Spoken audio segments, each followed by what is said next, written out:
And with the BBC News at 10 o'clock, this is Stephen Davis. The Royal College of Nursing, whose members in England have started their latest strike earlier, say it's agreed national exemptions for a range of services, including emergency departments and intensive care units. The union's General Secretary Pat Cullen says it's worked tirelessly with the NHS to make sure the walkout is as safe as possible for patients.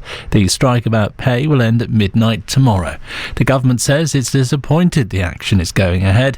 A nurse and RCN steward in Yorkshire, Rhiann Wheater, says patient safety will not be compromised. The trusts have got a responsibility to safely staff the wards, and I can assure you that that will happen. Every strike day has been safely staffed up to now. Every single strike day it gets harder and harder and harder, and it's really hard to understand why the government will just not come and have real discussions around what we need to be put into the NHS to fix this problem. Meanwhile, the ASLEF train drivers' unions condemned the Transport Secretary after he criticised the decision to stage pay strikes to coincide with the grand final of the Eurovision Song Contest. Mark Harper said the walkouts had cynically targeted the event and unions needed to remember the UK was stepping in as host for Ukraine. Devon and Cornwall police say a man has died and several others have been stabbed in a fight in Bodmin. A 24-year-old man from the town has been arrested on suspicion of murder. All those watching the coronation next Saturday are being asked to cry out and swear allegiance to the King. Previous coronations, including Queen Elizabeth's in 1953, saw a group of hereditary peers pledge allegiance to the monarch in person. Lord Soames, a Conservative peer and friend of the King, says even those who are sceptical about the royals will struggle not to get involved. I think people will be surprised at how they're swept along on this extraordinary bywave of ceremony and music, magnificence, which we haven't seen in this country since the coronation, really, of the last Queen. Liverpool have beaten Tottenham 4-3 to move to 5th in the Premier League. Earlier, Manchester City have overtaken Arsenal at the top of the league table for the first time since February. They beat Fulham 2-1 to move 1 point ahead of the Gunners with the game in hand. The BBC's John Murray was watching at Craven Cottage. They were given a test here by Fulham, but they've come through it, and that is now 8 Premier League wins in a row. That is the best run that anyone's put together in the Premier League this season, and now they're on top. They are not looking back, they're looking forward, and they're looking forward to another Premier League title. In the day's other Premier League matches, Newcastle came from behind to beat Southampton 3-1, Bournemouth defeated Leeds 4-1, and Manchester United won 1-0 against Aston Villa. That's the BBC News. It's 3 minutes past 10. Hello.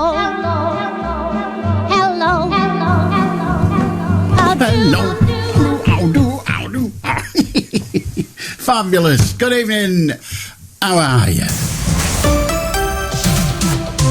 BBC Radio Manchester. I'm Alan Beswick. This is the Alan Beswick Late Night Phone-In. We're here till 1 o'clock and you are very, very welcome to join us. If you choose so to do, then Luke will take your call. He'll get some very superficial information from you and then hang up. Talat will ring you back and put you through to Jason in the studio, who'll put you through to me, and we'll have a conversation. When you come on to me, all I know is your name, and even that might not be your real one. It doesn't have to be. So I will talk to you about whatever it is you wish to talk to. That's how we operate. And we don't operate without you, really. So the number is 0800 218 2255. I'll say it again, slowish. 0800 218 2255. Liz Truss has been told that she's got to pay £12,000 for bathrobes missing from Chevening House, which is a posh house that's made available gratis to the Foreign Secretary, which was her job before she became Prime Minister. So not only is she being blamed for wrecking the economy, but she stands accused of nicking the towels too. But she does at least deny it. The towels, that is, not the economy. The nurses' strike's underway, as you just heard, so whatever else you do tonight and tomorrow, stay out of hospital. Don't do anything dangerous or dodgy. Stay at home, wrapped if necessary, in cotton wool. And then next weekend, it's the crowning of a bloke who spent his whole life in cotton wool in a way, hasn't he? I refer, of course, to the coronation of Charles III. And me and the rest of the nation are invited to swear allegiance to the king, to the throne, if you like. Will you be doing so? Will you be sitting there at home reciting the promise of allegiance to the monarch and therefore the country? Will you do it? Are you a monarchist? Are you a royalist? Are you a Republican who says, we don't want him, we want someone we've elected? Probably in the current climate means you'd be swearing allegiance to Boris Johnson or some such. But there you are. What do you think about it all? It's going to cost us 250 million, give or take a shilling. So it's not cheap. But then, you know, we do pomp and ceremony awfully well. And, well, last time it was cheaper after price, wasn't it? Because we got, 60 years out of her. But we're not going to get 60 years out of him. But is it worth it? Is it worth it? The whole world will be looking on as he is crowned king, King Charles III.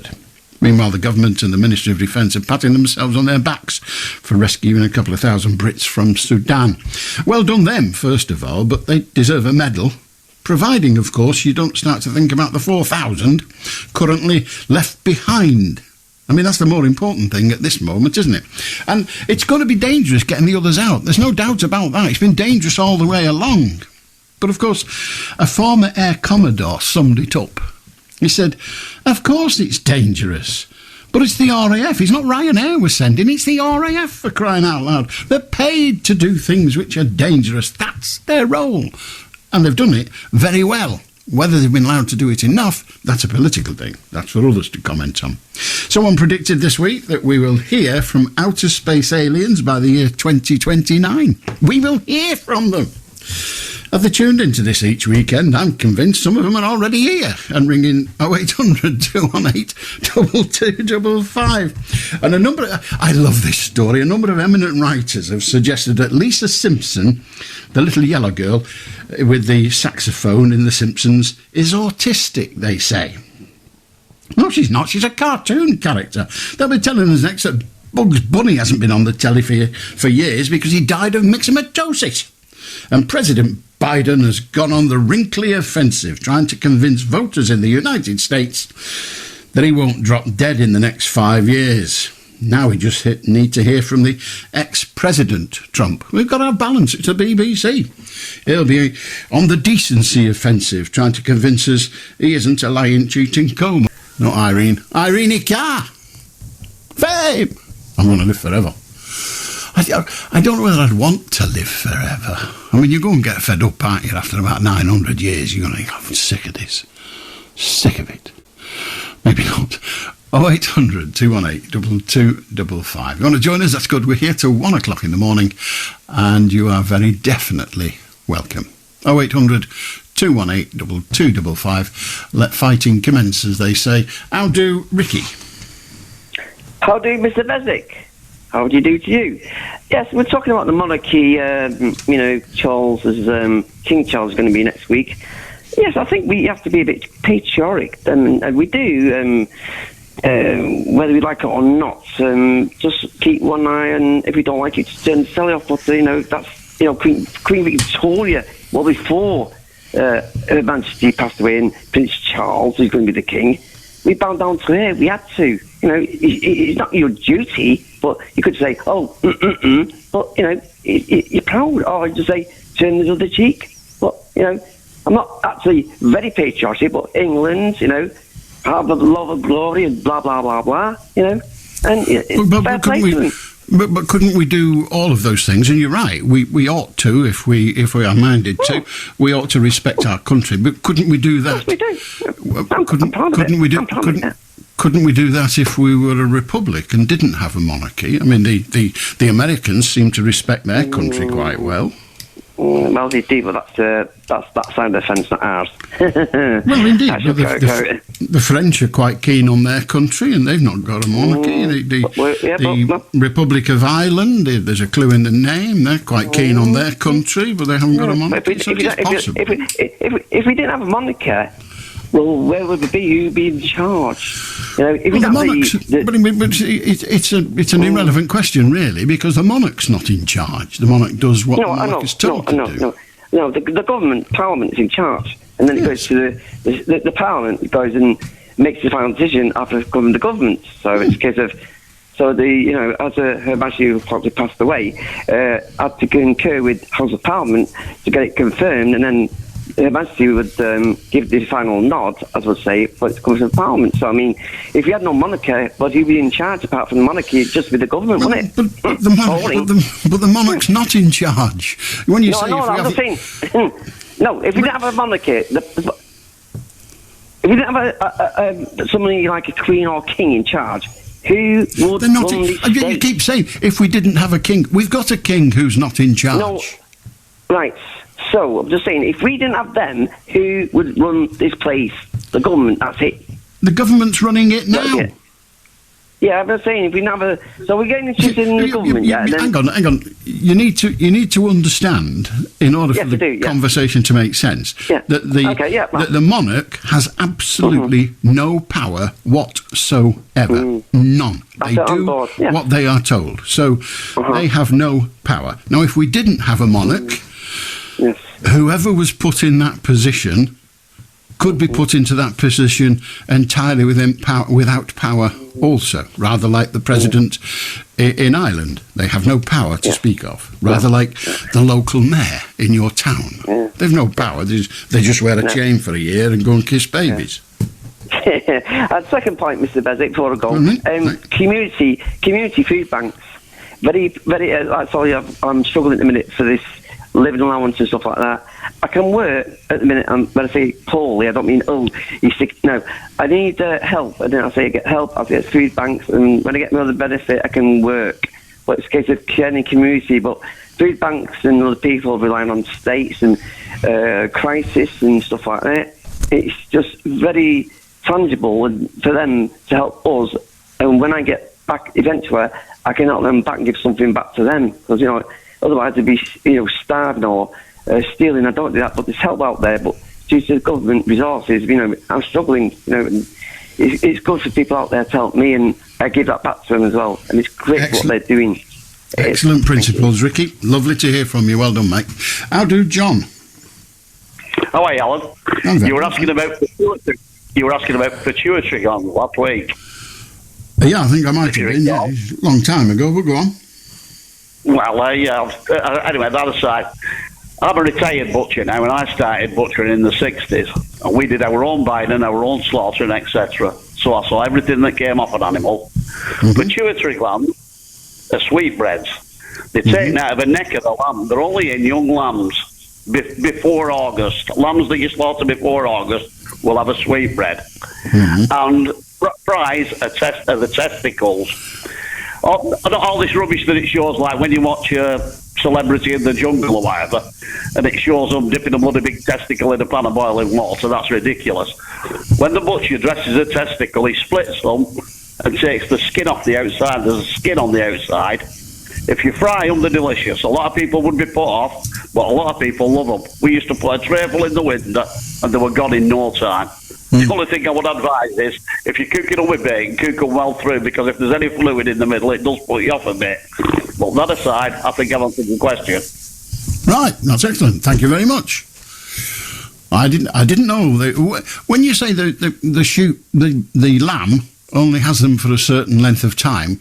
Yeah. Where do they go after that? Where do they go after that? Do they just dissolve? I'll tell you what it is. Listen, my old boss used to reckon what it is. Farmers castrate lambs most of the time, but if they're early lambs, if they're born early inside and they're going to be for the Easter trade, etc., all right up to August, it's safe to leave the testicles on. No. I understand that, but I was asking about the pituitary gland.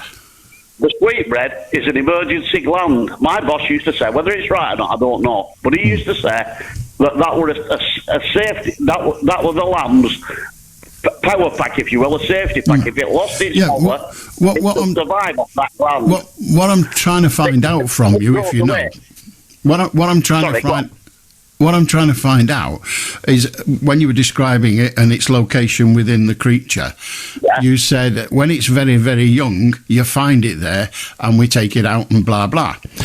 What I'm trying to find out is, as the lamb ages, what happens to it? Does it disappear? It just disappears. It's the thing that the lamb lives off when it's young. As my boss said, it was like a safety device. If it lost its mother, the lamb, he used to say that diabetics used to get them because there were more protein in sweetbreads than any other part of the lamb. Whether that's true or not, I don't know. No. But it disappears because the lamb uses it. It grows away from the lamb. Right. After about, I don't know, 3 or 4 months, it'll lose it. Well, I was really trying to find out what happened to it, because if you say it's there when it's young and it's not there when it's older, I wondered where it went. But John, thank you very much indeed. Thank you. I'll do George. Hello, Alan. What I'd like to speak about, Alan, is all these people who's got no homes and got nowhere to stay, and the likes of King Charles coming. He's got a big estate like that with about 200 rooms in. Why can't he give them to the people who's living homeless and things like that? I think it's all wrong. He's living in a big place like that, and there's poor people with no bloody houses to go to or nothing. What do you think of that, Alan? It's an interesting thought. My thought, I'm told that Buckingham Palace has got X number of rooms, but there are thousands of homeless people, so King Charles giving up all his spare bedrooms wouldn't really make much of a dint on the homeless, would it? Yeah, but I still think they're entitled to some compensation to get a house in the lights of that big building. Okay, well, it would certainly be a good use of the premises. Whether King Charles is going to consider that, or more importantly, whether the government is going to consider that, I suspect not. But George, it's a good thought. Thank you very much. 0800 218 2255. If you want to join us, you can. It's 10:20. I'll do John. Good evening, Alan. I've been to Donna today, and as you're the man on the spot in one sense, have you heard anything about the future of the Victorian weekend? Because the field at end of Donna Prom, where they had the vehicles, there's a board up saying been sold for housing. So I just wondered, with you being a man on the spot, in a sense, being a resident of the North Wales, have you heard anything about the future? I'm not aware of what's going on with Victorian Weekend. I went to it a couple of years ago because I wondered what it was, and I thought it was all right, wasn't really my cup of tea, but it was all right. It was just stalls and rides and, kiddies' rides and that, which was interesting, and it brought money into the town, I guess, but it's not my cup of tea, but I've no idea what's happening to it. No. And you were going on about Charles having to wait to become king. Just remember, Bertie was in the same position, wasn't he? Who was? Bertie, what they refer to him. King George, who took over after Victoria. Yeah, he waited an awful long time. Yeah, absolutely. So I'm just saying, Charles was just in the same position.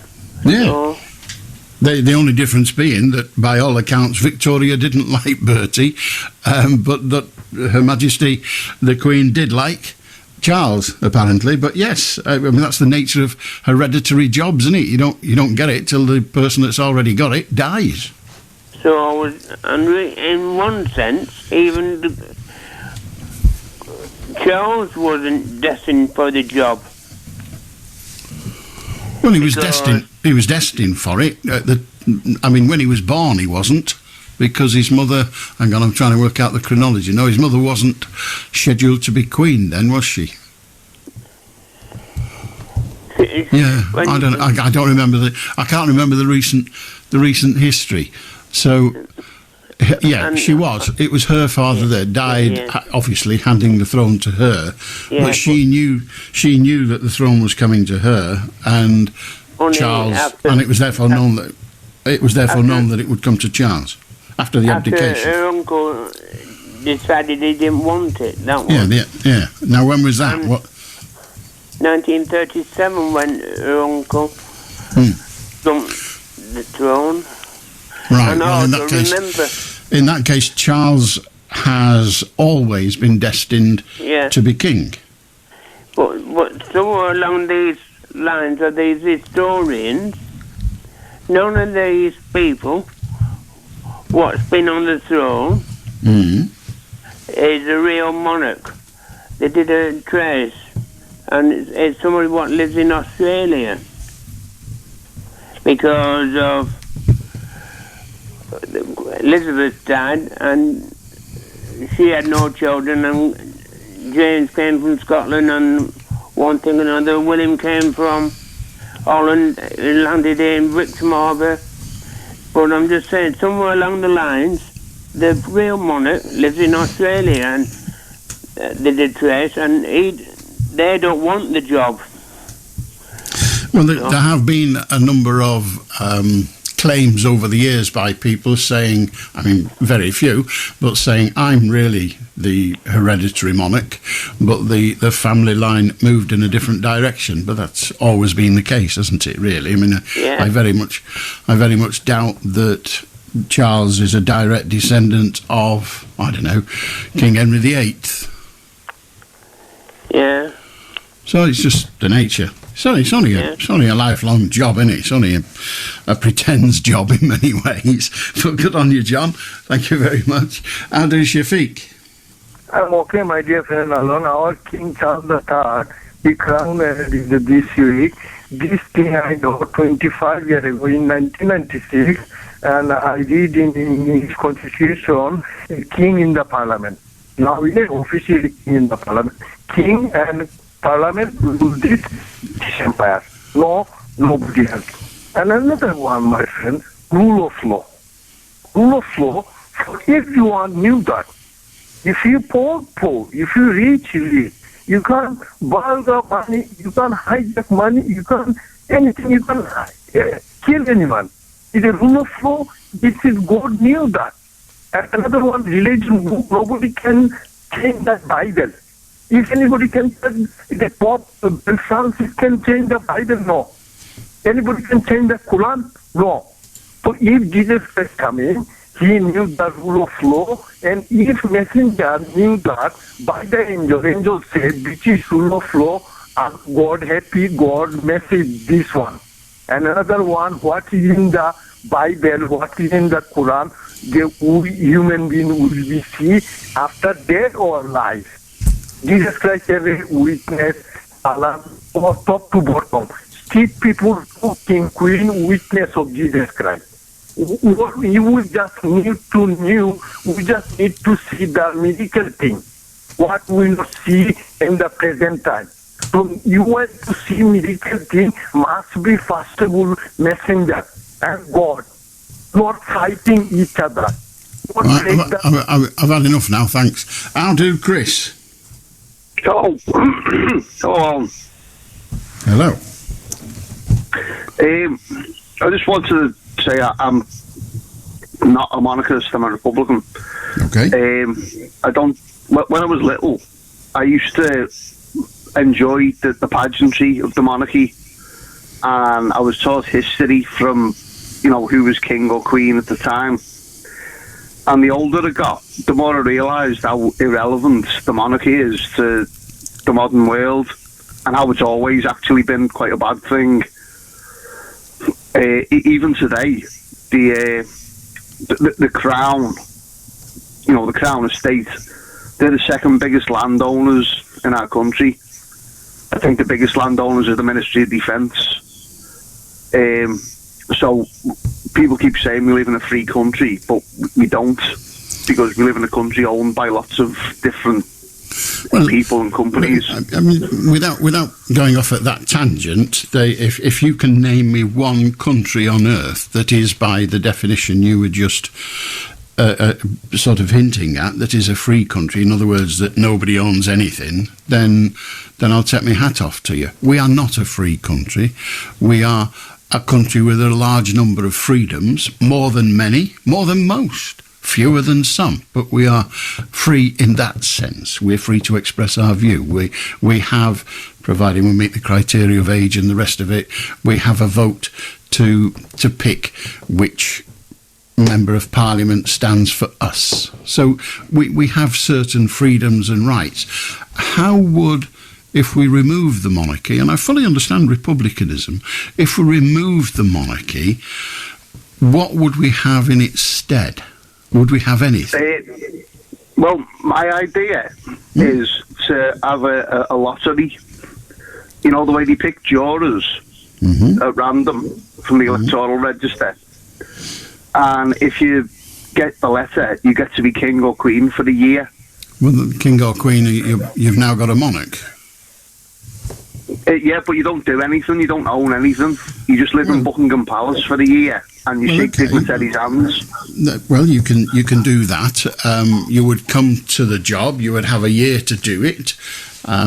There's an awful lot of learning. You've got to learn all the things that the royals do, and by that I mean going and opening things and all that gubbins. And you could get some illiterate Herbert who isn't sufficiently compassmentous to do those things. Well, they wouldn't be allowed to be a juror either. Indeed. But are you saying that it would only... So you're already removing the randomness. You're already being selective. Well, yeah. Okay. You need to have someone compass mentis. Okay. So it'll be the exact same way you pick a juror. All right. So, but they get to be the king or queen. And slant on it. Their own personality if they want. That's fine. What would their role be then? They'd meet dignitaries, they'd shake hands, they'd cut ribbons. Okay. They'd have absolutely no power. They'd own whatever they owned in the first place. But what would happen to all the property that is now the personal property of the monarch? Well, it'd be expropriated and put to public use, apart from the one palace. Right, so you allow them a palace, or would that? What are you saying? You would evict Charles and all his staff and hangers-on and all the rest of it? You just evict them and say, right, get on the dole or get a job. Well, I'm pretty sure Prince Charles won't need to go on the dole because he's got plenty of assets. But after he's been expropriated... Sorry, can you let me finish? Well, you've already said you're going to expropriate his property, so he won't have any assets. Yeah, but he will still have a house to live in. He can live in one of the cottages on his estate in Cornwall. Okay. And all his other staff would be put up in council houses or wherever. Because this is all part of... This isn't just something that's going to happen tomorrow. It's something got a planned economy. No, I was asking... I thought for a second there, Chris, I thought you weren't going to say it, but you have, so you finished what you came on to say. Good night. I'll do Trevor. Hi, Alan. I'd just like to say I've been reading an article in my magazine. It's about people being tested by computers as to whether they're lying or not. And it seems that if the computer takes some data, if you have somebody read an article as a news article, you have another awful lot of people read it as a secret memorandum, but they miss certain words out when they ask questions. And those recordings are fed into a computer. The computer will say, if it hears more eyes, so eyes did this, I did that, it equates that with telling the truth. If you say you, then they equate that with telling a falsehood. And they're able to find that in 75.6% of the cases. Unfortunately, the only drawback is that women are 20% less likely to fall into that category. So they use you instead of I sometimes, generally. So there's a sexual difference. Well, it's just an interesting thing. It's interesting. It'd be fairly easy to bluff it, though, wouldn't it, if you knew you were going to be tested? Say that again, I missed you there. You cut out there.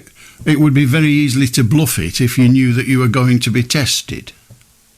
Yes, I guess so. But I mean, if it's a test you've already run, I suppose it's well, you can't be there. I suppose if you know what they're going to do now, they could fizzle it, couldn't they? But interesting enough, Alan. Just this afternoon, I was watching Frank Sinatra's live story on the television, and it's interesting. He didn't half fight with Ava Gardner, and you're a woman's man, blinking heck, Alan, and they said to him after they did some things like John F. Kennedy and all that sort of stuff, and the mob in Chicago and all that, blue-collar workers voting for John F. Kennedy and all that. And they said that because he fell through the argument, because John F. Kennedy didn't pick up the strand of going easy on the mob, which was the deal of the mob getting the blue-collar workers out to vote for John F. Kennedy. The mob got him in, Frank Sinatra, and they said to him, "You better keep singing, because if you do, you've had it." So he said that's why he kept singing all the time. But it was a really interesting story, and I thought Frank Sinatra kept singing because he was a singer. Well, yeah, true. What was he going to do? Stop singing and say, "Well, I'll start mending cars then"? He might have done. It was anecdotal anyway, Alan. He was a woman's man. He was a woman's man, no. He was a good fella. I think you mean a ladies' man rather than a woman's man, but no matter. Good on you, Trevor. Have a good night, mate. I'll do Beverly. Hi, Alan. How are you? I'm very well, thank you. I've come on to speak about homelessness and the monarchy. I'll try not to mention too many names. Forgive me for last night. I mentioned the paper. Anyway, a guy came on about homelessness, and then you've got the king and you know, all his cohorts and that, and they're living reasonably off. I mean, how many homeless people are there who haven't got a bed to sleep? I mean, I find myself lucky. I've got a roof over my head. I might not have any food or heating and things like that, but at least I've got a roof over my head. But how many of these properties that the king has, like that guy was saying, could they not actually decide to let off or something, you know? Like I say, I'm not against the monarchy, but when you listen to the homelessness and all the hype going on for next weekend, it just seems unfair. And I know you said on the radio before that life is unfair, but would they be able to look at certain properties? Because you've got the Duke of York, he's got a 7-bedroom house, and very stubborn, doesn't want to move from that. You've got the Sussexes, who have just been asked to move from the Frogmore property with a 5-bedroom place. I don't know. But if we were going to apply that to the properties held by and lived in by the royal family, would we not also apply it to people who live in a house? Maybe, I mean, it happens in other countries. You live in a house, you've got 4 bedrooms because you had 4 kids, but they've now all flown the nest and you're sitting there with 4 bedrooms. Should those people be required to have a homeless person live with them? Well, I'm not asking for them to live with the royals. I'm asking them, could they sort of sell off some of their property and make it into sort of homeless people's, you know, so at least they've got a roof over their head? Well, your question is, could they? The answer, could they? Yes, they could. Quite often they could. Equally often, it's not their property, it's the state's, and so the state could require them to do it. But if we're going to make the royals sell the homes that they're not using, or the homes that they're not using fully, are we going to do that with the rest of society? That's an interesting point, Alan.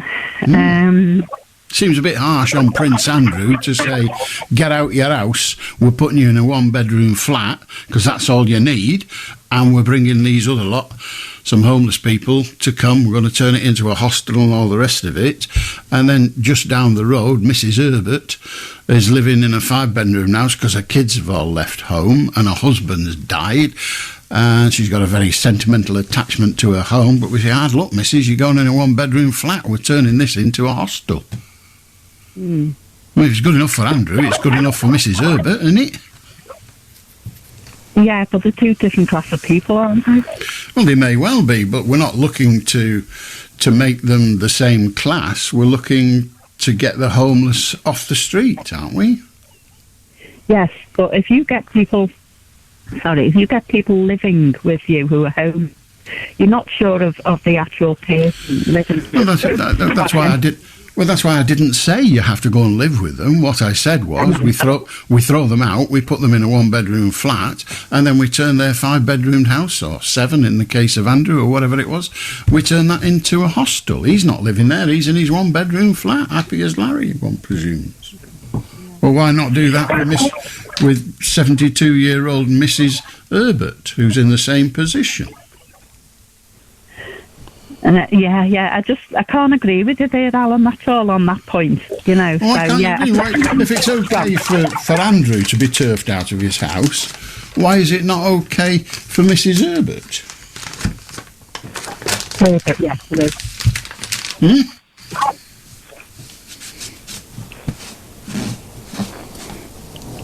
All right, I'll do Sue. Oh, hi, Alan. Hiya, Sue. Hiya. I'd like to talk about squirrels. Okay. Grey squirrels, which I know you don't like, and you want to trap and kill. What's the big deal with grey squirrels? Horrid little rats. Why have they got such a bad rep?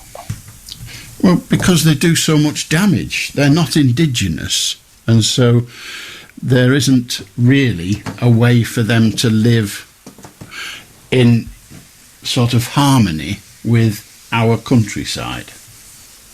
Right. Well, what is it that they do that's so damaging? Well, first of all, they wreck birds' nests and eat the young and the eggs, but right. They do all sorts of other things. They eat the bark off trees and the tree dies, which is bizarre because they live in trees. And they do serious damage to property if they get into it. So if you get a squirrel in your loft, I promise you'll be buying an air rifle to get shut of it. Yeah. I just think they've got a bit of a bad rep and everybody seems to be down on them. Well, everybody's not, but a lot of people are. But it's like saying, you know, why are we being really cruel to murderers and putting them away forever? They've got a bad rep. Well, they might have earned it, and the grey squirrels have earned it. Well, all I'm trying to say is about grey squirrels is that they don't know, do they? They just go prancing about. They don't know what they're doing, and I've seen them actually ripping trees apart. But they're not the only ones that eat young things. No, they're not. But you know, seagulls do that, don't they? Seagulls snuff little ducklings and stuff like that. I've never seen it, and I would never hope to see it. You know. But seagulls are part of our eco-structure, our ecosystem. They've been here all the time we have. Grey squirrels were brought here, and so they don't fit. If you introduce a species like a grey squirrel or Japanese knotweed, it's a problem here. It's not a problem in Japan, because it's got all the different things. The bugs in Japan eat the roots of the Japanese knotweed, so it doesn't take over the whole country. But in this country, if you left it, it would. The same with the bloody awful rhododendron. But, you know, they're just plants. But the same is with the grey squirrel. They don't fit into our ecosystem. They are they are imposters, if you like. It's not their fault. They didn't swim the Atlantic to come here, but the outcome's the same. Yeah. So what would you think about, because I love all animals, you know, Do you? grey squirrels, red squirrels, I like rats? anything. You like fleas? Do you like fleas? Well, actually, bed bugs? I actually like rats. You like I rats, like so you'd welcome into your home a family of rats. Well, I do like rats. I like anything really. Do you? Mm-hmm. So if you got like fleas, if you got fleas off one of the many animals you seem to like, you'd think, oh, look at me, I'm a little house for fleas. It's lovely. Or would you think, I'm getting rid of these? Which would it be? But I'm not getting into. I don't want to get into anything, you know, like that. But I just think grey squirrels have got a bad rep, and I think it's a shame for them. No. Well, yeah, I can sympathise with the point of view that they're not very well liked, and I'd get over it if they were all dead. A bit like dogs. Well, no, I can see dogs have a use, you know, with guide dogs for the blind, hearing dogs for the deaf, and rescue dogs and all that, even sheep dogs. But dogs as pets, it's just a job for a bullet. Well, I just think grey squirrels have got such a bad rep, and everybody seems to think, well, yes, but the question, just go out and plink them. Well, you know, burglars and murderers have got a bad rep. That's not to say we should love them for it. We don't like them having a bad rep. We want them to be decent. They can't, so we lock them up. And squirrels can't be decent, so we kill them. Seems reasonable to me. Yeah, but grey squirrels aren't going to hurt. You know, they're not going to hurt anyone, are they? They might rip up. They might be little. They might be sort of a wrecking crew or something like that. But they are not going to, you know, rape and. That's the thing. They're much different to us, lot. Yeah, they are. They're inferior to us, which is why it's okay to kill them. Well, it isn't really. Like we do with cows and chickens and the like. This country eats a billion chicken fetuses every day. But it doesn't seem right just to. Grey squirrels, a bad rep, and everybody thinks. Yeah, you keep saying they've got a bad rep, and I keep saying to you they've got a bad rep because they're bad. Yeah, but they don't know that. Well, it doesn't matter that they don't know it. They still are. Yeah, but they're not running round, Alan. What do you mean they're not running? What do you mean they're not running round? They don't walk. Oh, they're not running round like dogs, are they? If you understand what I mean. Now, I do. I understand what. So I do know what running round means, but thank you for trying to explain it to me. But please, I think it's a really bad do about grey squirrels that everyone seems to think, oh, we'll just blink them or whatever, you know, just because they've wiped out the red ones, and they go into trees and gnaw, you know, they're there with the little teeth and this, that, and the other. I don't think it's quite fair, that.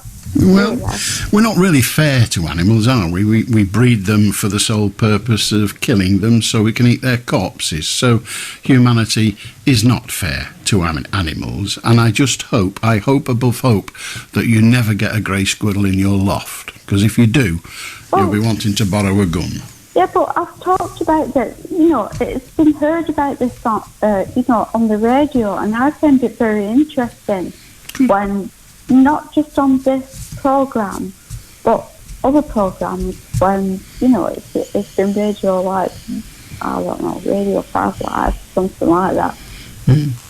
And they said, when some bloke said, I went up into my loft and there was a squirrel looking at me, you know, was actually staring at me, and then I got it down, and then I tried to put it back into the wild, But the little bugger came running back, you know, the way they were supposed to do. Then I killed it and ate it, you know. I think, why have grey squirrels got such a bad rep? I think we've been round that circle a few times, haven't we? Why have they got a bad rap? They got a bad rap because they've earned it. Now, you like them, and that's fine. You're entitled to like them. I like any squirrels. I like any wildlife. Well, any wildlife, that's good. I hope you like all the wildlife. I hope you like rats coming into your home and mice coming into your home. Make them welcome, Sue. Why don't you? Good to talk to you. How do Tony? Hey, Alan, you okay? I'm very well, thank you. The saying, don't teach your grandma how to suck eggs. You know where that come from? No. Snap.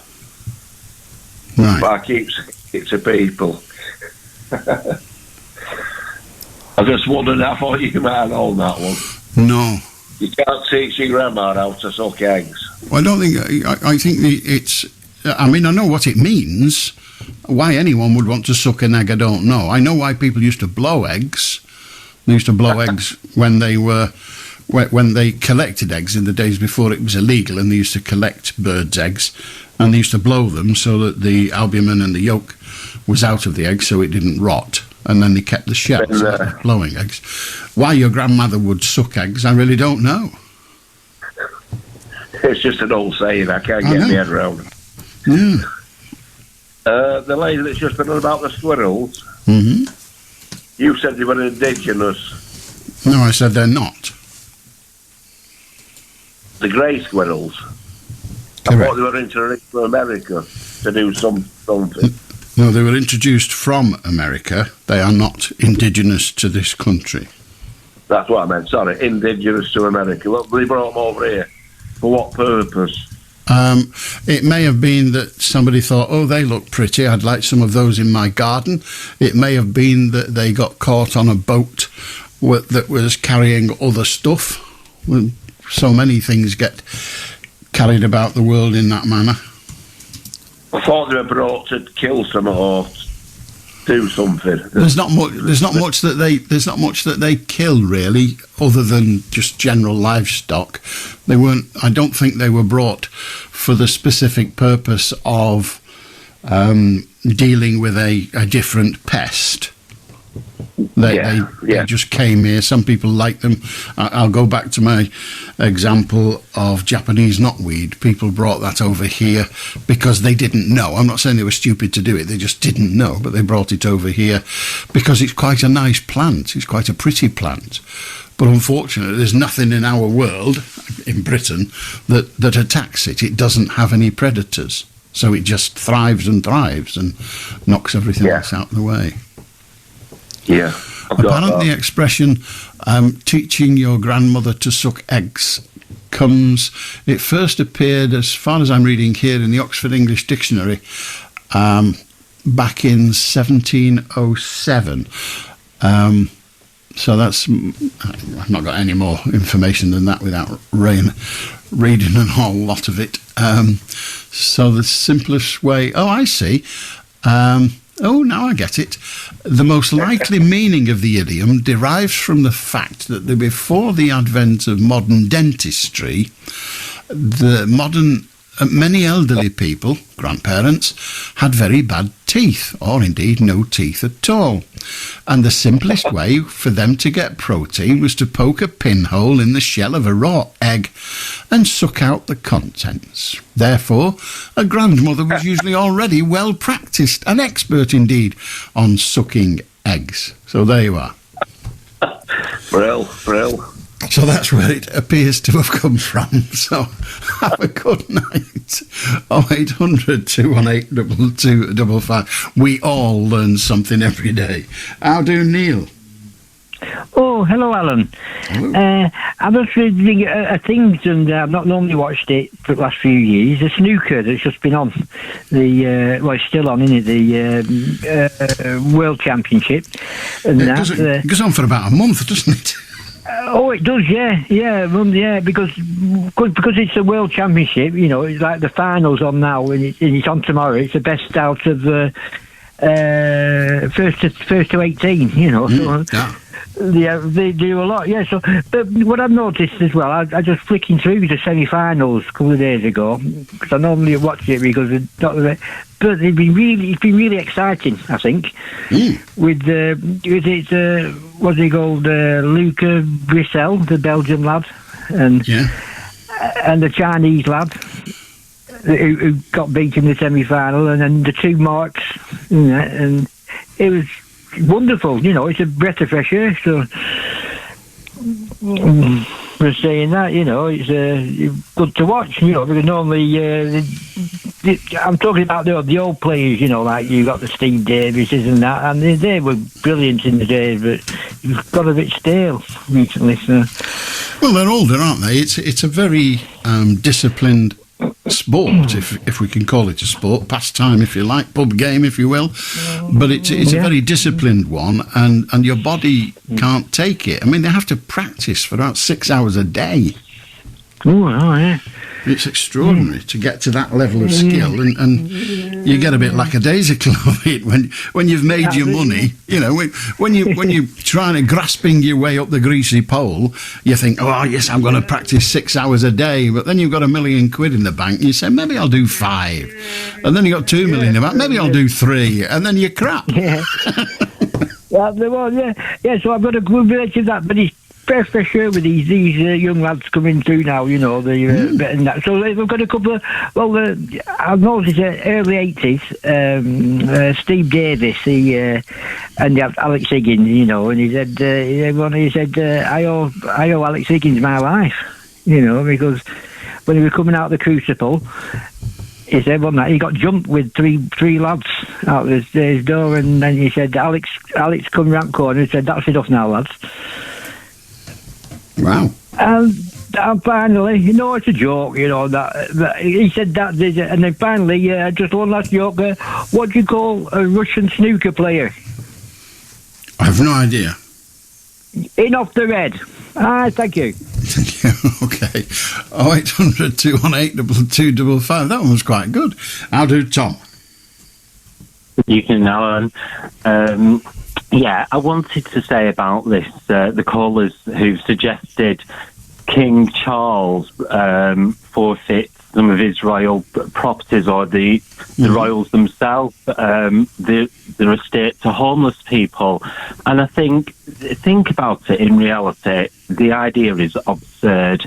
I mean, some of these royal properties date back God knows how long, and the upkeep and repair for a start of them, I mean, are these people suggesting that, the royals move out? Also, that's probably a heavy workforce that go along with them houses as well, and the castles and whatnot. So all the staff will be gone, all the maintenance and the upkeep. As part of the royals. I grasp the point you're making, Tom, but are they expecting like a homeless family to move in, or individual? And I understand the point you're making, but we're already paying for the upkeep of those properties. What, so we'd continue to do so if we were rehoming the family, if they were council properties, yes.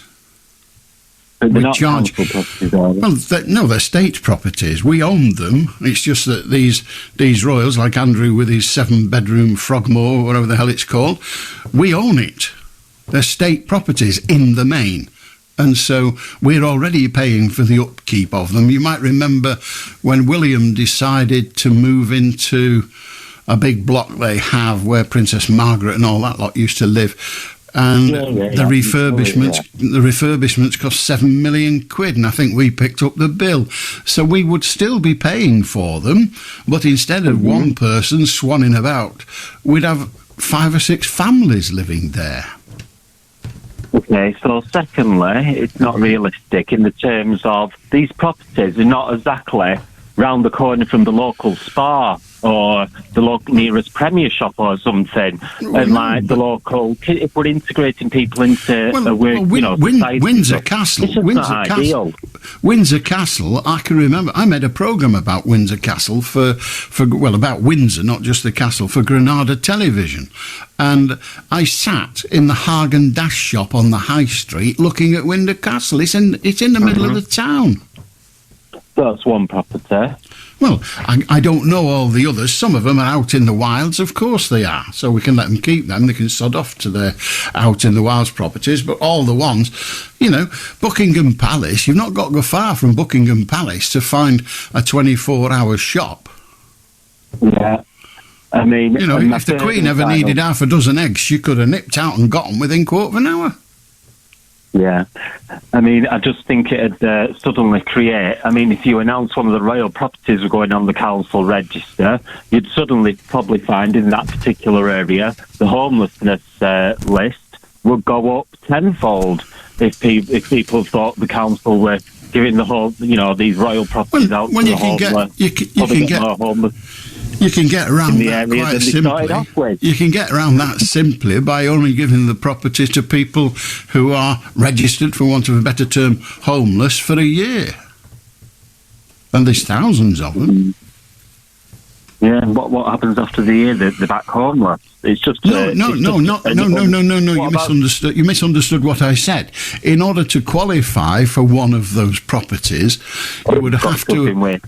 You've got to have been homeless for a year.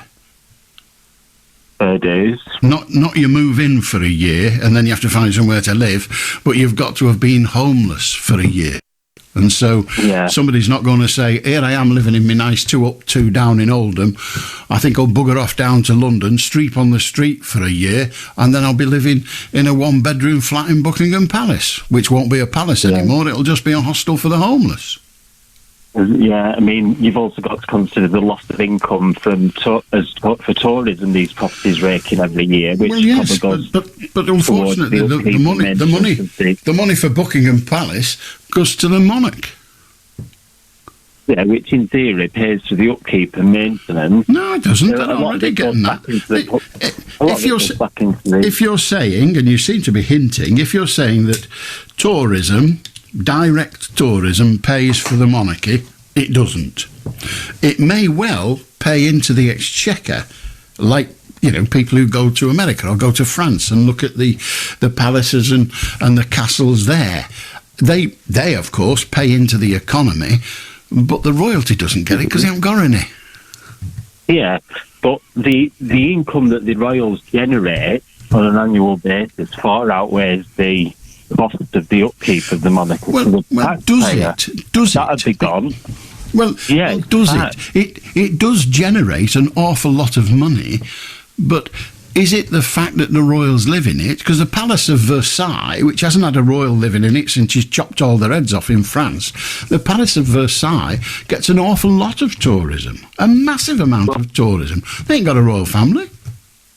Yeah, I'm talking on the assumption that by the Republican who was saying, on the basis that the monarchy would be abolished, and with replacing them with homeless people.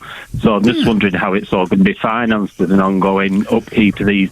Well, we're already paying for it. Makes sense that the king would donate some of his wealth to build so many homes for the homeless on a new estate somewhere, that would make more sense to me. Listen, the king, when he was Prince Charles and the Duke of Cornwall, built a whole town, but it ain't bloody cheap to live there. Yeah, probably a bit cheaper than Buckingham Palace, mind. May well be cheaper than Buckingham Palace, but that's all right. He doesn't care because he can live in that if he wants. But the houses he built for ordinary people, they ain't cheap. Nowhere is it the minute, Allan. Well, indeed, but I'm just saying he didn't donate money for those houses to be built. He just lent the money for them to be built, then he sold them and put the profit in the bank. The Duchy of Cornwall makes £1 billion a year. So he ain't giving out away. I'm not criticising him, I'm just saying, you're saying, well, the king could donate an awful lot of money. Yes, he could, but he's like the rest of the royals. He wouldn't give a door a bang. But do have a good night, Tom. How do, Ted? Right, Alan. Just to say, Alan, you know where squirrels? Yes. Well, we were feeding the birds with seeds on the roof, and used to come in that. And you wouldn't see a squirrel. You never seen a squirrel for years and years and years. And all of a sudden, this squirrel came. How did the squirrel know to come there? Did the birds tell him? No. Or does he follows with the birds? I suspect if the birds were able to organise themselves in that way, they would organise themselves to not tell the squirrels. Don't let the squirrels find out about these seeds. We want them. Don't tell the squirrels, for God's sake. What's the matter with you? Shut. Don't talk to the squirrels. That's a more likely position, Ted. But it's a nice thought. How do, Helen? Hello? Hello. Oh, hi, Alan. Hi, right, Helen. sorry. First off, I'm going to apologise to you for last night, if I was a little bit abrupt. Last night's gone, and you can't be abrupt with me. You can't affect me by being abrupt. What would you like to talk about? What would you like to talk about, Helen? Right, so what I've come on again to say, because it was about Meghan last night, but again, I've had a text on my phone and everything like that today, and stuff like that, telling me that there's going to be her dad and her stepsister, right, are going to put out not a nice thing, just before the coronation and stuff like that. And I'm thinking, how can can she let that happen, and stuff like that. And then there's other things about her, doing this, that and the other. And I'm thinking, well, why can she get away with doing that? Or her family get away with doing that as well, just before the coronation? Her dad and her stepsister. And I've had that on my mobile today. In the world of free speech, people are free to say what they wish to say. And yeah, I understand that, but all of that's gone on, in the last how many months? God knows, and that, how can they just say yes, all right to that, to do something like that before King Charles's coronation, stuff like that, and she's not going to it anyway, and that's what annoys Lord Stephen, really. I wasn't being abrupt last night. Some people are horrible, Helen. Some people are horrible. I don't think it's nice either, So now if this is going to come out, a few days or a day or so before his coronation, and it's all about bad press, with the family, her family and everything, honestly. And, I'm thinking, how can she get away with this? How can they let her away with all of this? And then I've got another one there saying that she's just got a thing. That's another thing that come up. Her dad had won a lottery in 1990, right? For £200,000, euros or something like that, honestly. Well, if they're in America, it's not likely to be euros; it's likely to be dollars. But the only reason, Helen, and you asked a question, I'm answering it. The only reason that kind of bile goes on the airwaves and elsewhere is because people like Helen read it. Helen, me, yeah. You and millions of others. If we just said, what do you mean you don't? You just told me you did. But no, I don't have an option here sometimes. Of course you do. I don't. I hate it. I tell my son as soon as he comes up, I just say to him, you just wipe that off because I haven't got a clue what to do. honestly. Well, instead of asking him to do it, whenever something comes up and it's got Megan, because it always has a title, your son will teach you how to delete it without reading it. Oh, no, he has done as well, but I'm not Alan, I'm not you. Well, I can't do it either, but I don't use a mobile phone, mainly because it's full of crap from idiots. Oh, but I haven't got an option, you know. I lost my husband.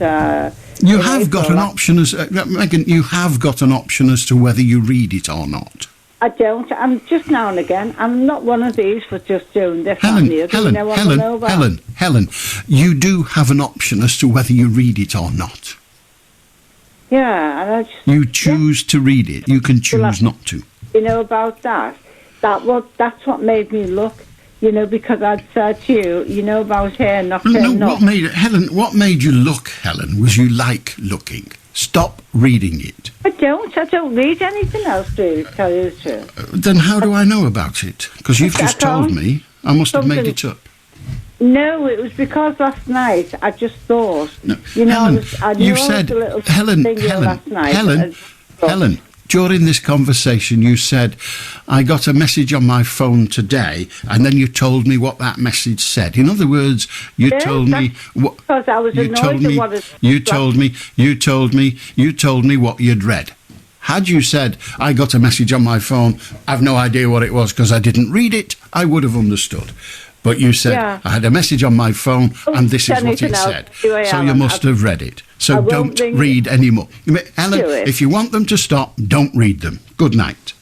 How do Donna? Hi, Alan. Good evening. I can. Thank you. Have you seen the controversy about the Diane Abbott's letter about racism? Sorry? Have you seen the Diane Abbott's letter about racism? She wrote something about racism recently. Who? I mean, racism's all over the place, so you'll have to be... Sorry, the Diane Abbott, the Labour MP. Oh, right. Diane Abbott, yes, she's been, mainly for anti-Semitism, but yes, she's been suspended from the Labour Party for some views, she said, some views that she expressed in a letter. Yeah. So what she said, I think part of what was wrong, but the other part, I think, she says there's a hierarchy of racism. You know, there's some people just get more racism than others. What do you think about that? Do you think that's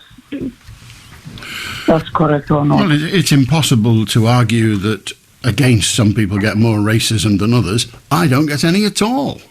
But then, being a white English bloke in England, I'm unlikely to. Exactly.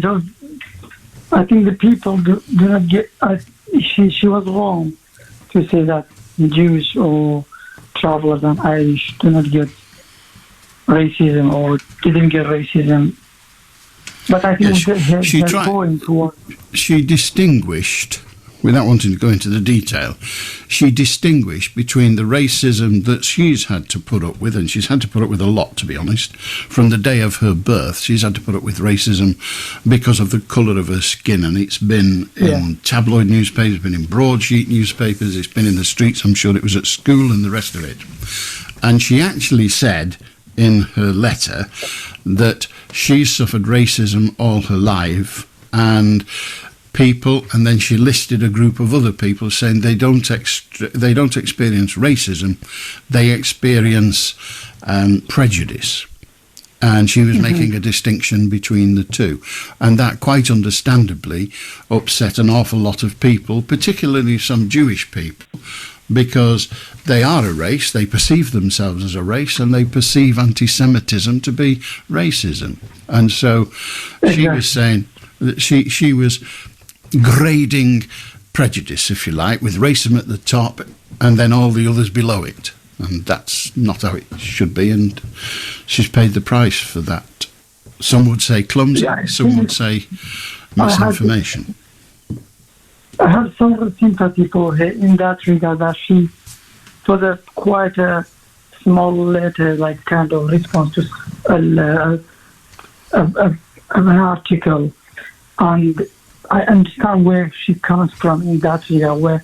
Because I'm giving you an example. Even my family here in the UK, we have been in the UK since 2019, and even in our family, my wife and myself, we get different.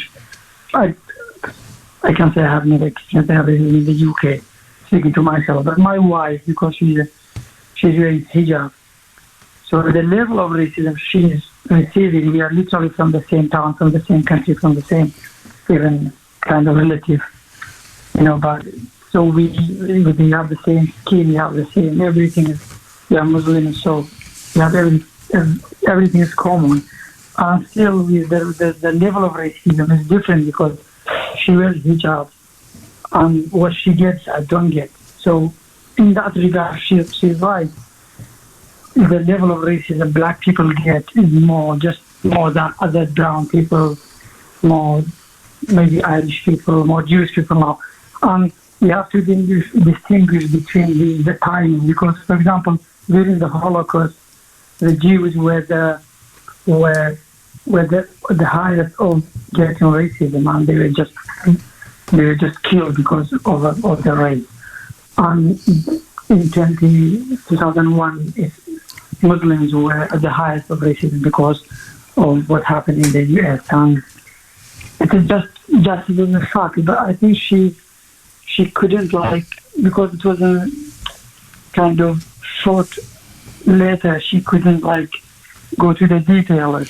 But Donna, she's not a lay person. She's a highly intelligent member of Parliament. She's been a Minister of State. She's not thick. And she wrote a letter, I think it was to the Observer, and she says it was only a draft, and it might well have been. But if you write down in a draft that a pig is an elephant and you send it off, then it doesn't mean that you got it. You weren't ever going to say that. That's the thought that was in your head. So she did what she did. An awful lot of people were less than pleased with it, particularly when she has complained about racism against her and others many, many times, understandably so, to then start to say, but ours is a much more unwelcome state than that travellers and Jewish people and various others suffer, was just stupid of such a person. But never mind, she's paying the price. Good to hear from you, Donna. How do, Trevor? Good evening, Alan. Good evening. Couple of cryptic crossword clues for you.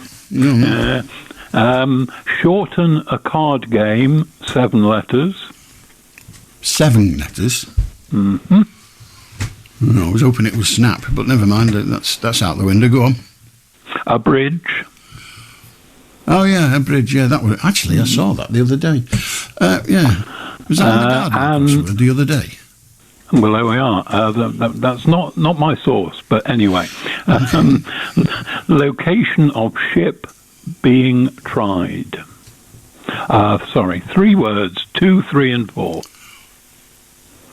I can't do complicated ones. Go on. In the dock. Oh, very good. Yeah, okay. Thank you for your clear delight in doing that. Anyway, the world of birds. I don't know if you saw the story of Chaka the penguin, who has become the first in the world to have an MRI scan. Oh, I knew that. I didn't know his name or her name. Oh, there you are, you see. Now, that's a bit of additional information for you. Because apparently he wobbles when he waddles, which is a bit difficult to say, but that's apparently the case. But the scan shows... It's not that easy to do. No. He's got problems with his balance, it would seem. But he had this MRI scan, which showed no concern, apparently. But it did enable data to be gathered about the skull and bone structure of this particular breed of penguin, and therefore it was a useful scientific exercise. And meanwhile, apparently, Chaka is living a full life, eating and interacting normally with other penguins, which is nice to know, isn't it? Well, I suppose so. Yes. Yeah. Does he get to go in the sea or wherever it is? Well, he is within something rather similar to a zoo, I gather, one of these Sea World places. Right, yeah, it's just a zoo. I was in Australia a long time ago, and I went to a place called Phillips Island. If anybody ever goes to Melbourne, they should go to Phillips Island. And there, they at dusk, the penguins come home, and they're only about 18 inches high. And the penguins all arrive, and you have to stand stock still.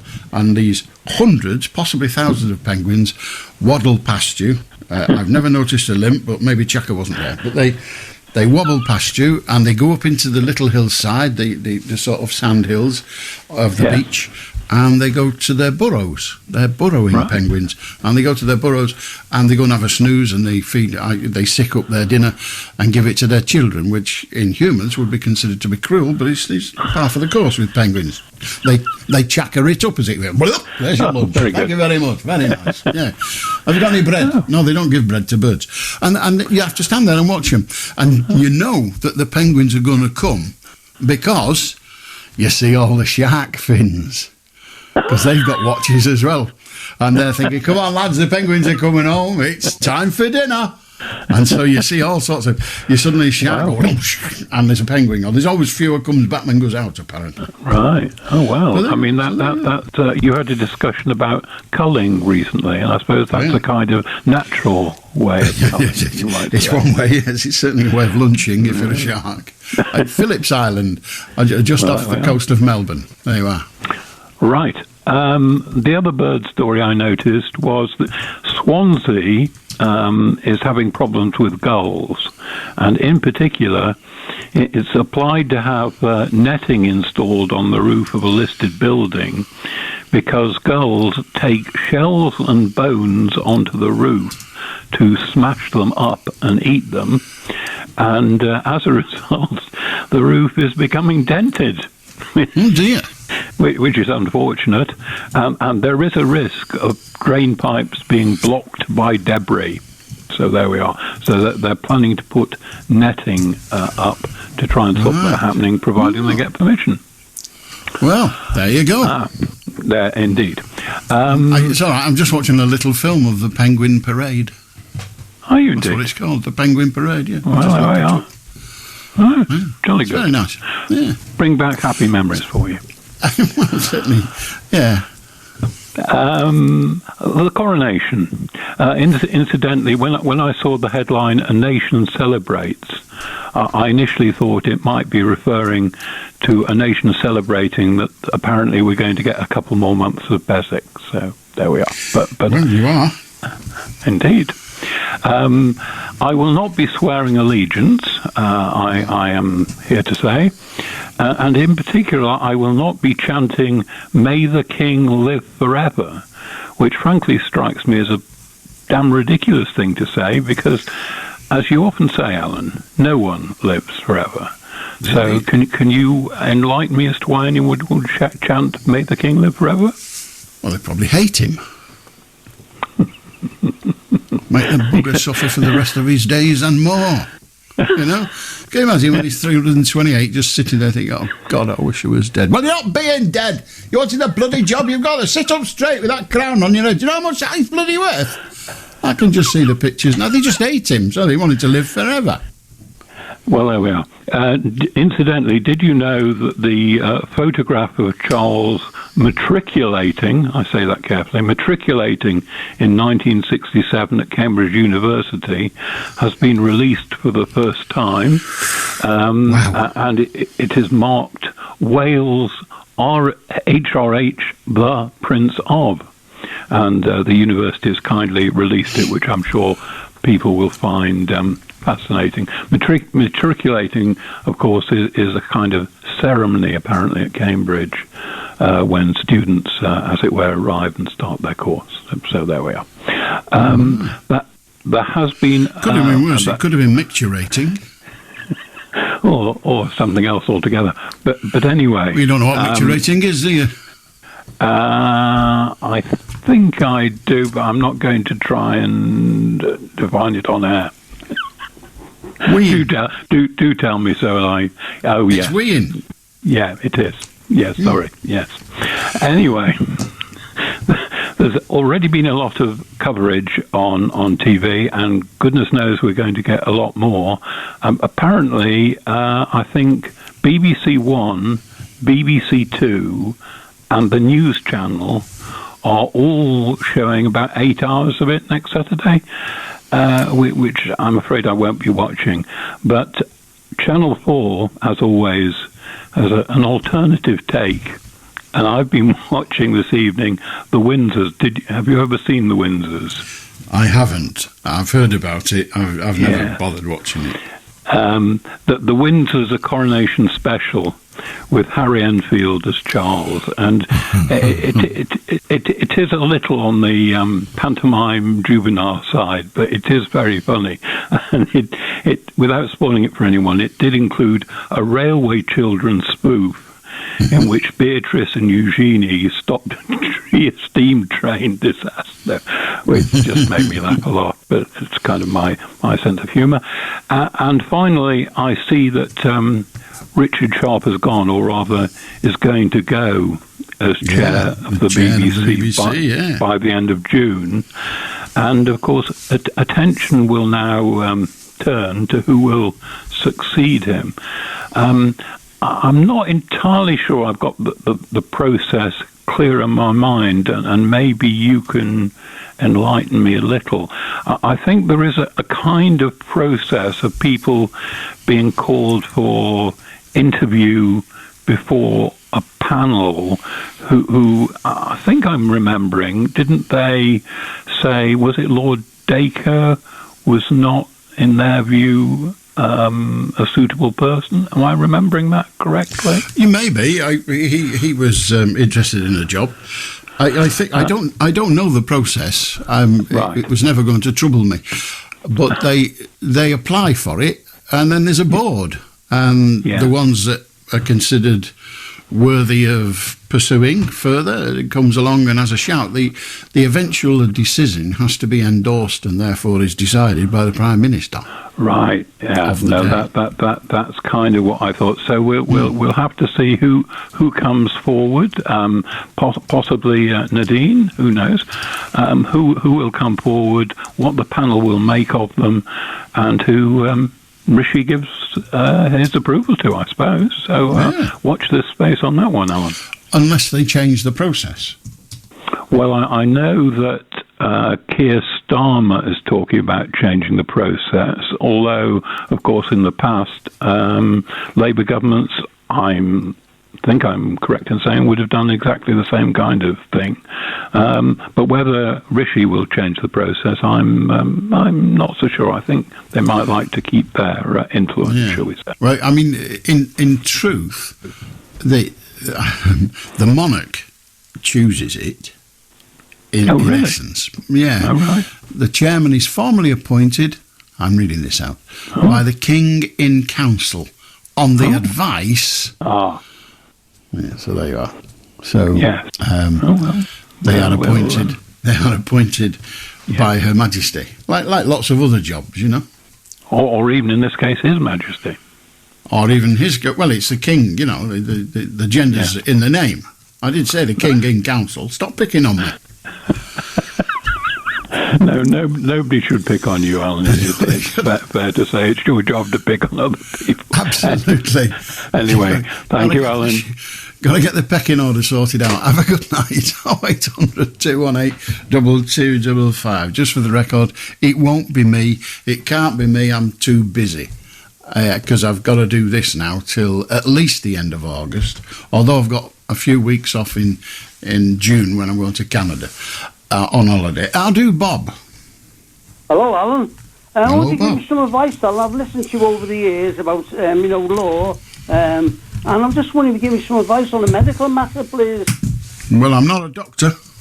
Oh, no, I see. All it is, it's certainly been eating me away now for 2 years. I think my mother was discharged on Christmas Eve, 2020.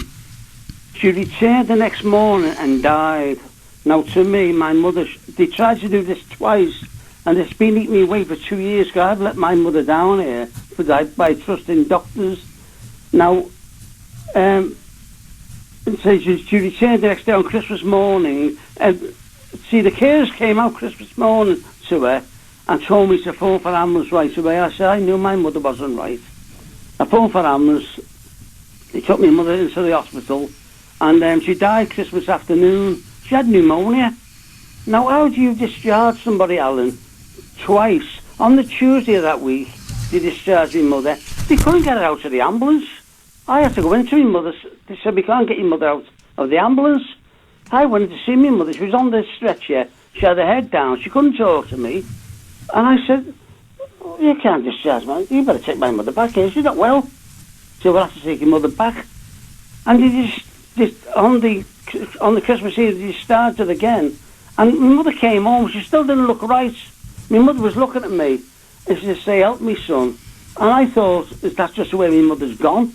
You know, I've lost contact with my mother with the coronavirus. I couldn't go in to see her. And I sat with her all that night. I tried to feed her, and she was just sort of sleeping. And it's just eating me away. I've been on twice now to ask her about this. I've been on to solicitors, and they just told me, no, you can't do nothing about it. But how do you discharge? It's just me, I can't get over this. Well, who is it that said there's nothing you can do about it? The solicitor? Well, I've been on to two solicitors. I haven't got the names now, because when they said... Well, no, I don't need their names. No. Because solicitors don't say there's nothing you can do about it. They say there's nothing you can do about it because. What followed the because? Well, they just said, if I remember rightly from the first solicitor, when I went down to see them, I did them all the medical reports, and they said, and they had it for about a week, if I remember rightly. So when they were telling you, what did they tell you? What was the because? They don't just say can't do anything. They say can't do anything because. What was the because? Because I remember she said to me, well, they've done all what they can for your mother. And I thought, how can you do all you can? So the solicitors who have examined the paperwork said that the behaviour of the hospital staff, be they doctors, nurses, or what have you, was not. What she said to me, Alan, was when I phoned her, said, no, I haven't read it yet.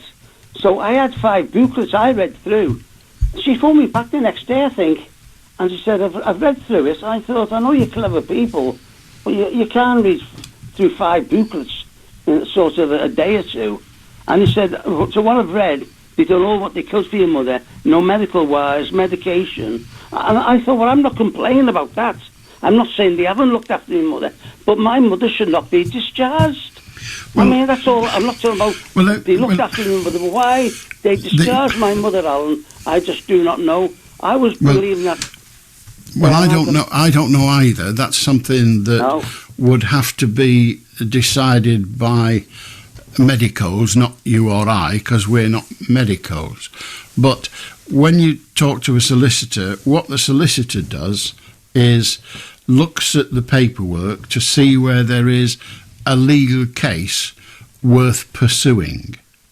And if they've said to you, we've read the treatment that your mother got, and it's in line with the treatment, that they didn't do anything negligent, is what they seem to be saying to you. Well, that's what I'm trying to say. I mean, the way my mother was, why discharge my mother on that Tuesday when they couldn't get my mother out of the ambulance?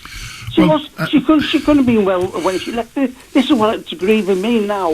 You know, I can't let this go, because why discharge my mother? She must have been like that. Bob, it's here you will, in half an hour. Let me disappoint you and tell you will never get an answer to that question, ever. No, that's what's grieving me. nobody's going to give you that answer. The medical profession is very, very good at keeping its mouth tightly shut. Of course, Alan, I agree with you. That's what I've been Now, the saying. only way when somebody dies and their relatives believe they died unnecessarily, the only way you can get them to speak about that is by getting a lawyer to pursue a case against them for negligence. Now, if the lawyer looks at it and says, and they're usually less abrupt than yours seems to have been, but they say, there isn't a case to pursue here. If you go to court with this, you will not succeed. Can I just say, Al, if my mother would have came home on Christmas Eve the way she was, I would have phoned for the ambulance, because I see my mother like that on the Tuesday. I thought, that's just where my mother's gone. I mean, she was in with COVID. I couldn't go and visit her, the poor bugger. I got her a phone to phone me. She tried to get in touch with me. When I got the phone back, 13 times she tried to phone me, my mother. Where were the nurses to give my mother some help to phone me? I mean, I phone my mother twice a day. And I mean, it's just, I can't let go. For the last 2 years, I don't sleep properly every night. But Bob, I mean, I think my mother was let down. Why discharge my mother when she was... If she would have put my mother in, they could have given her medication. If you continue with those thoughts, yes. you won't get the answers you seek. You won't get an explanation because the lawyers don't think it's worth pursuing. Now, if you went to a lawyer and said, I want you to pursue this, even though you think I will lose, the lawyer will say, I advise you against it, but if you pay me the relevant money up front, I will do so. But you'll be wasting your money. So you aren't going to get, from what you've told me, I'm not a lawyer, not a doctor, but from what you've told me, the lawyers are saying to you there isn't a case. We know about the tight lip of hospital authorities, so you're going to get no sense out of them. So what you need to start at some point considering is, how do you manage you? How do you manage you? Because you can make yourself ill pursuing a losing case. That's what my family have said to me. He said, you looked after your mother, Bob. You did everything for your mum, It's just I don't know you and I don't know your mum, but from the way you describe your relationship with her, very close. She is very, very unlikely to have wanted you to make yourself ill. And that's where you're going. I looked after my mum for the last 12 years of her life, Alan, when she was disabled, I understand that, and I, it's easy for me to sympathise with you. It really is, but I also have to suggest to you that you're fighting a lost cause, according to the lawyers, and I very much suspect that you haven't got the resources to fund a claim out of your own pocket. Well, I haven't. I'm not a rich man. I've got a little bit of money, but nothing money to lose. I've got money to live off, Alan. I couldn't afford to lose thousands if I lost the case. No, we're talking tens. How do you live then? I mean, mother want me to do that, Bob, we're talking tens of thousands, not thousands, tens of thousands. Well, that's because I'm only an ordinary guy, Alan, Indeed. So even if it went to court, you would lose, according to the lawyers. And when you lost, you'd have to pay for your lawyer, but you'd then have to pay the hospital's costs as well. Yeah. Which could go into 100,000. Oh, so, no, I'm not.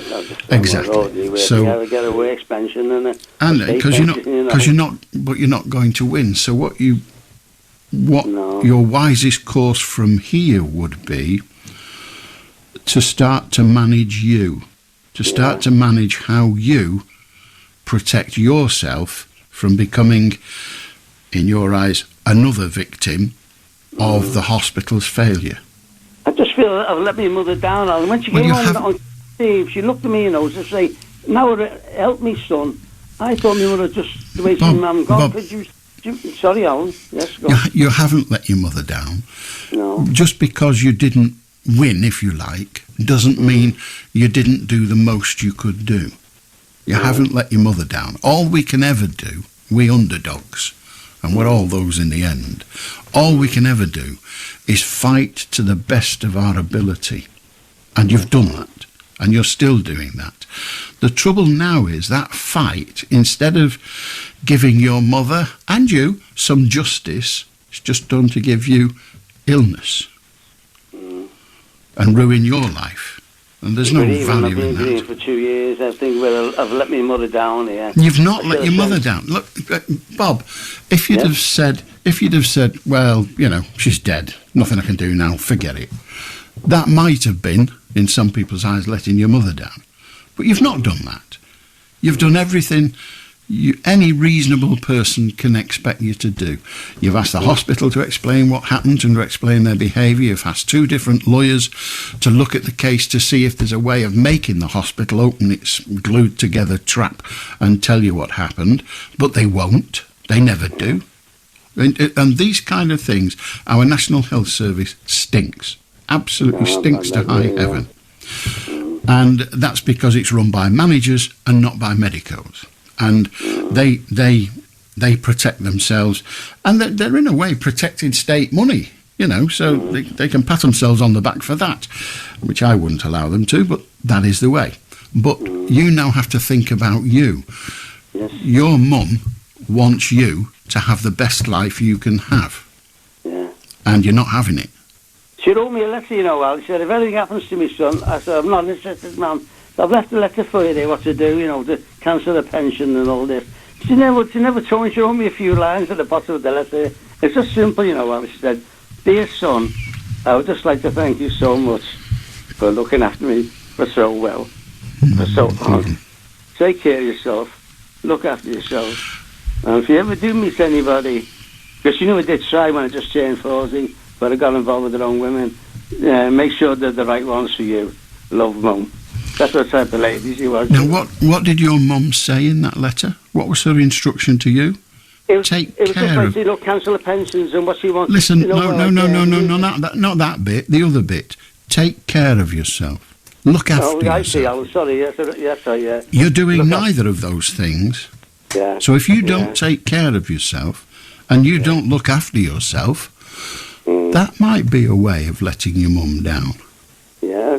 Oh, that's good. That's good advice, though. I'm glad I spoke to you. I feel a lot better. I'm glad you spoke to me as well. But it's time for you to start building your life for your mum, because that's what she wanted. Yeah. You've done your best for her. You can't. None of us can do better than our best. You have done your best for your mum, and now's the time to start doing what your mum wants you to do, and that is to look after yourself. Take care of yourself.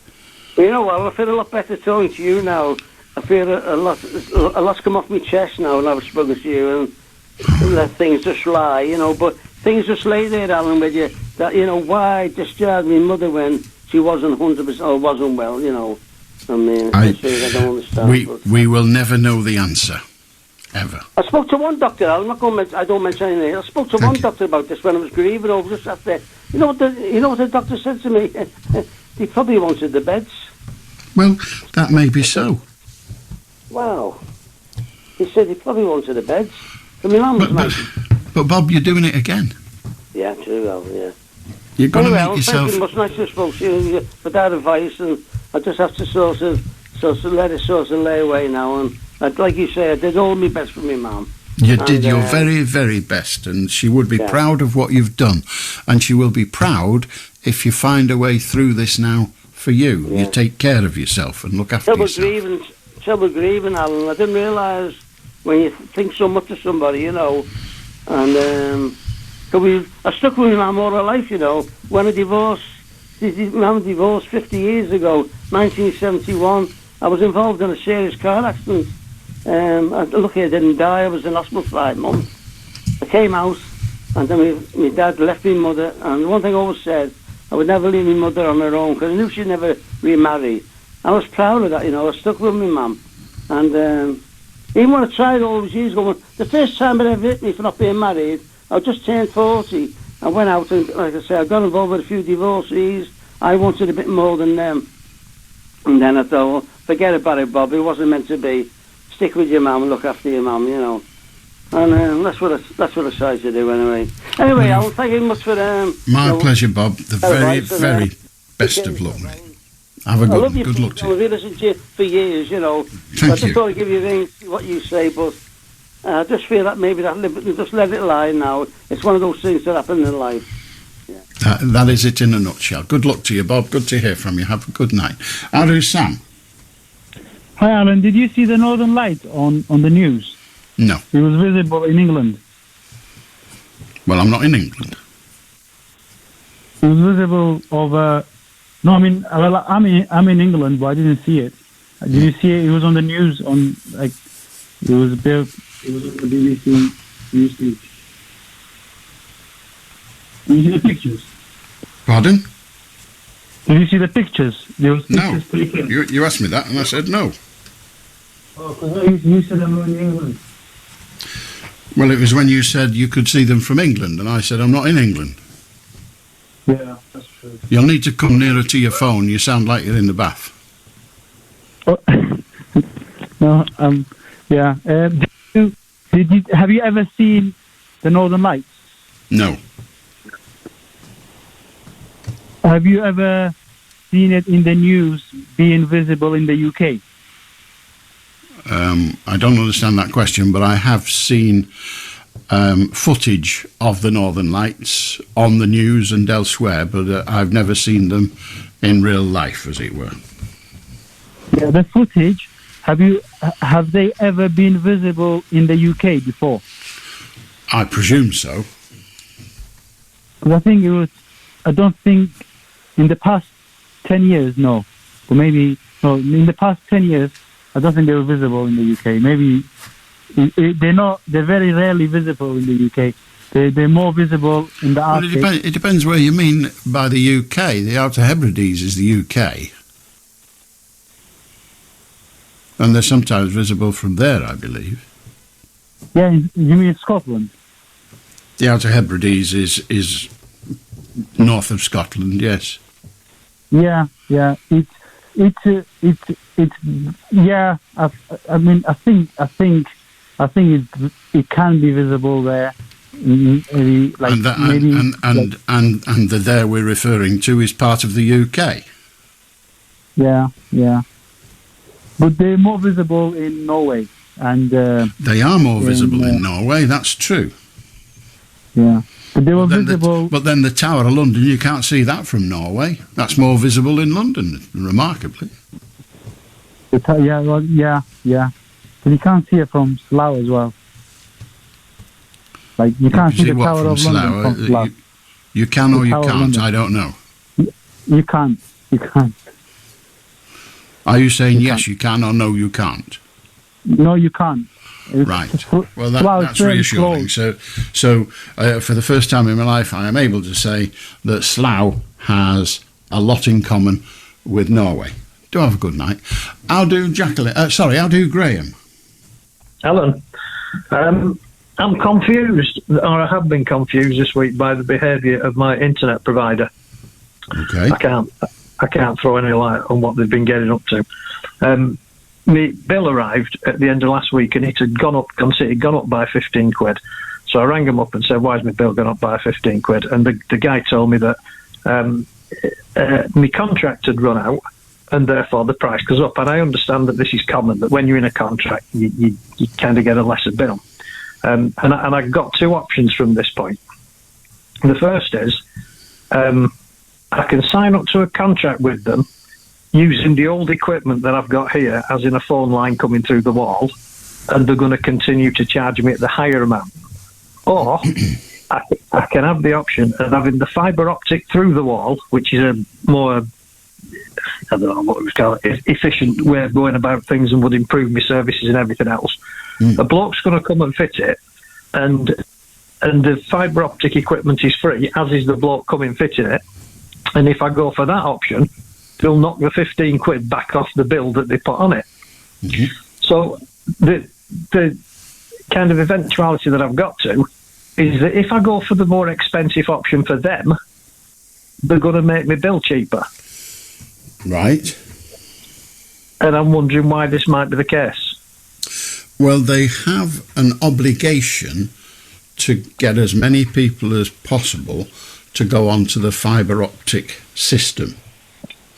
And so they are trying to migrate everybody that can be migrated onto fibre optic. And although the price, they say they'll knock the increase off, they're still going to get the money they were getting off you before. And your new contract will include an increase in price annually within the range of the contract. And also it depends how long the contract that you would have to sign will be. 18 months. 18 months, right. So whereas now you are out of contract and you could take your business elsewhere, you could actually shop round and go to other providers and see what they will let you have fibre optic for. Because the fibre optic, the person coming along and drilling a hole through the wall to put the fibre through, that person doesn't work for a internet company. That's a separate company owned by one of the bigger internet companies, but a standalone company. So if you went to another seller of the internet, they might be prepared to sell it to you even cheaper. You don't know. Yeah. When I'd had a quick shop round anywhere, and my original price was pretty much the average. And that, of course, is where they're going to keep it if I go for the highfalutin stuff as opposed to the old steam-driven stuff. So this is just a financial inducement to pull your finger out so they can reach their target of having them, the more... It's not just that. It's the more that people they get onto fibre optic, the better first of all, the better the service is, because it's more reliable than what you quite accurately describe as the old steam system. It's much more reliable. It's cheaper to operate, so although they're charging you the same price, they're actually going to be spending less to give you the service. So whereas if you're on 20 quid, I don't know what your figure is, you don't need to tell me. If you're on 20 quid a month and it's costing them 15 quid a month to run it, they're making a fiver. If they put in the fibre optic and they keep you on 20 quid a month, but it costs them 10 quid a month, they're making a tenner. I see. So it's that. There is a logic to this. There is a logic. Kind of I promise you, they're not giving you money. They're not in that business. Yeah, well, that's what prompted me call, because it'd be the first time anybody from them. Absolutely, that gets nat for nat. But yeah, I mean, they are trying to migrate everyone that they can onto fibre optic, and they are getting. I don't know whether it's still the case. When they first kicked off, the installation company, which I think are called OpenReach, and they're a freestanding company. They're owned by a bigger one, but they're a freestanding company, and they operate the system, if you like, the network. So they'll come along and dig up the road and put the fibre optic down your street or into the box at your street, and if you're lucky, they'll be able to put a fibre optic cable all the way into your house. Whereas at the moment, I'm on fibre optic, but it only goes to what's known as the street cabinet, that green box. So the bit that comes to our house from the green box is the old-fashioned, probably copper wire. Yeah. And that's less reliable and breaks down more frequently, which is a bugger for me, given the job I do. But it's also a bit of a bugger for them, because they have to send some bloke in a grey van who says, "Oh, I've done that, and goes away again." So, and that costs money. So it's in their interest to get everybody on fibre, and they're getting help. They certainly were in the early days. They're getting financial help from the government to install it, because we're miles behind even third world countries in our fibre optic coverage. I see. That does appear to legitimise their offer. Let's not go over the top here. Explains is the word we want. We're not legitimising it. They're a bunch of crooks. Well, I didn't like to say. Nah, you'll be all right. It's me they'll sue. But anyway, that's how it's working at the minute. So but as I say, the installation, even if you went with a different company, the installation would be done by the same people, almost certainly. I see. Very good. All right. Jolly good. Cheers, Alan. Cheers, that was good. 0800 218 2255. If you want to join us, you can. I'm on fibre optic, as I say, to the cabinet, and then from the cabinet to our house, it's copper. And we've had trouble with it, but when it works, it's brilliant. I mean, I get a speed of... Actually, at the box, where it comes into the house, the router, we get a speed there of about 85, 90. They guarantee 60, and yet it breaks down sometimes. Now, the system we've got, which in most cases would be ideal, the system we've got is if the internet breaks down, a telephone system, a mobile phone system kicks in within a minute. But that means it's off for a minute, so you're knackered. And then the mobile telephone system works, and you're running it off the telephone until they mend whatever's broken down, and then it converts again. So that's 2 minutes without, which when you're doing a radio programme can be a right pig. But everything that we've got two of is crossed, and we hope we get through this hour and a half we've still got to. Well, it's less than an hour and a half, really. It's about another hour. Any road up, you don't care. Why would you? How do, Jacqueline? Good evening, Father. You talked about penguins earlier on. Do you know that is a Welsh word? What's a Welsh word? Penguin. Is it? Yep. Pen meaning the top, and right. gwyn meaning white. So it's got a white top. Honestly, truly, it hasn't got a white penguin top. Is a Welsh word. Right. And also, you know, people going on about all the number of rooms in Buckingham Palace. Mm-hmm. And all the homeless people there. But a lot of those rooms are offices. Mm-hmm. They're not just empty rooms. They are offices. But they're only offices people who work keeping the royals going. Yeah, but they're still offices. Well, yeah, but if we get rid of the royals, we won't need them. And then, if you get rid of the royals, what continuity do you have? Well, what continuity do you need? Yes, it would be different. Well, the continuity, the continuity of a family who hereditary pass on a job that does nothing. What continuity do you need? Do we need? Let's just have an effigy. Sit it there. It doesn't do bugger all, but neither do they. Right. So we have Tony Blair instead. Well, no, you'd have if we did it via a vote, you would have whoever the people vote for. You say Tony Blair, God help us. Others say Theresa May, God help us. That's what elections are all about. You don't need a politician there. Well, and perhaps if we replace the monarchy, I'm not suggesting we should or shouldn't, but if we did, we could say that the person we have is elected, but they cannot be a professional politician, they can never be a member of a political party, and they have to be a person of whatever. We can make the rules. Yep. You know, that chap earlier said you could have a lottery. And he'd pull a name out of that. Right, Allan Beswick, you're now the king for 4 years. Oh, bloody learning. You know. No, 12 months, he said. Yeah. It'd be a bit, every 12 months would be a bit busy. By the time you finish the election, it'd be time to have another. Right. And can I also tell you about these food banks? There was a programme on, I can't remember which channel it was. A lady went with her husband to France. He was a millionaire at the time. And he just gambled it all away. And he landed up with nothing. And then he buggered off. So she went, this was a documentary on the telly. She went and tried to get jobs, cleaning or whatever was there. She tried to get a job to give her some money. And then eventually, she went to a food bank in France. But she went to the food bank in her friend's car, which is something like a Fiesta, to go to the food bank. because she didn't want to go in her car, which was a BMW. And?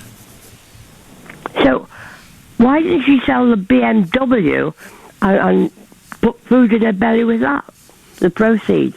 I don't know, it might not be worth anything, but she might need it for whatever it is she does. You might need it to convey her family about. I've no idea. No, she was on her own.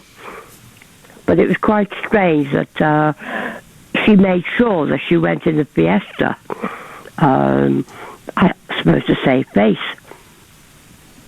because she didn't think it was right to turn up in her BMW.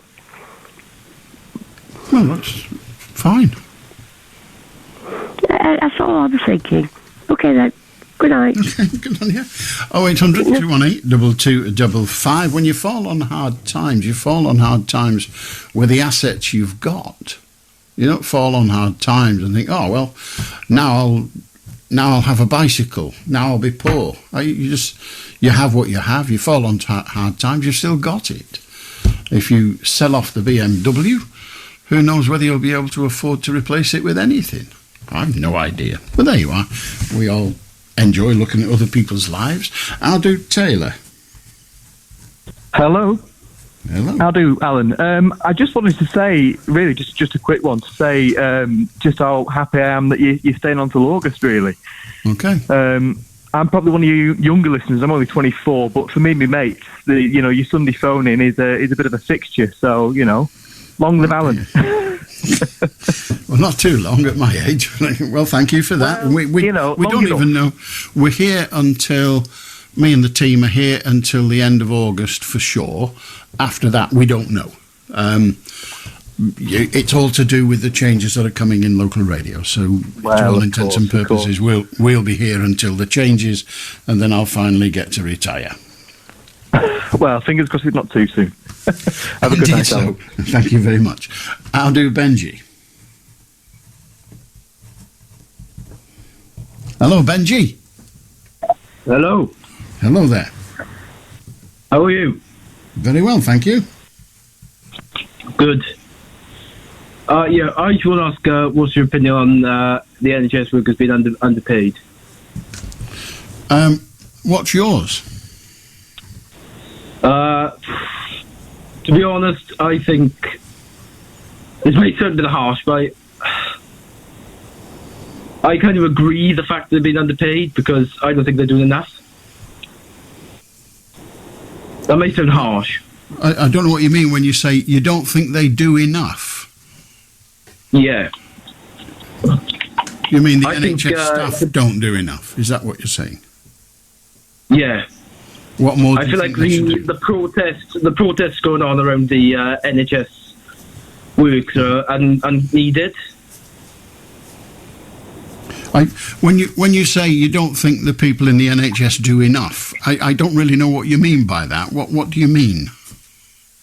I don't think they do enough to get enough pay. So, I mean, the service isn't enough.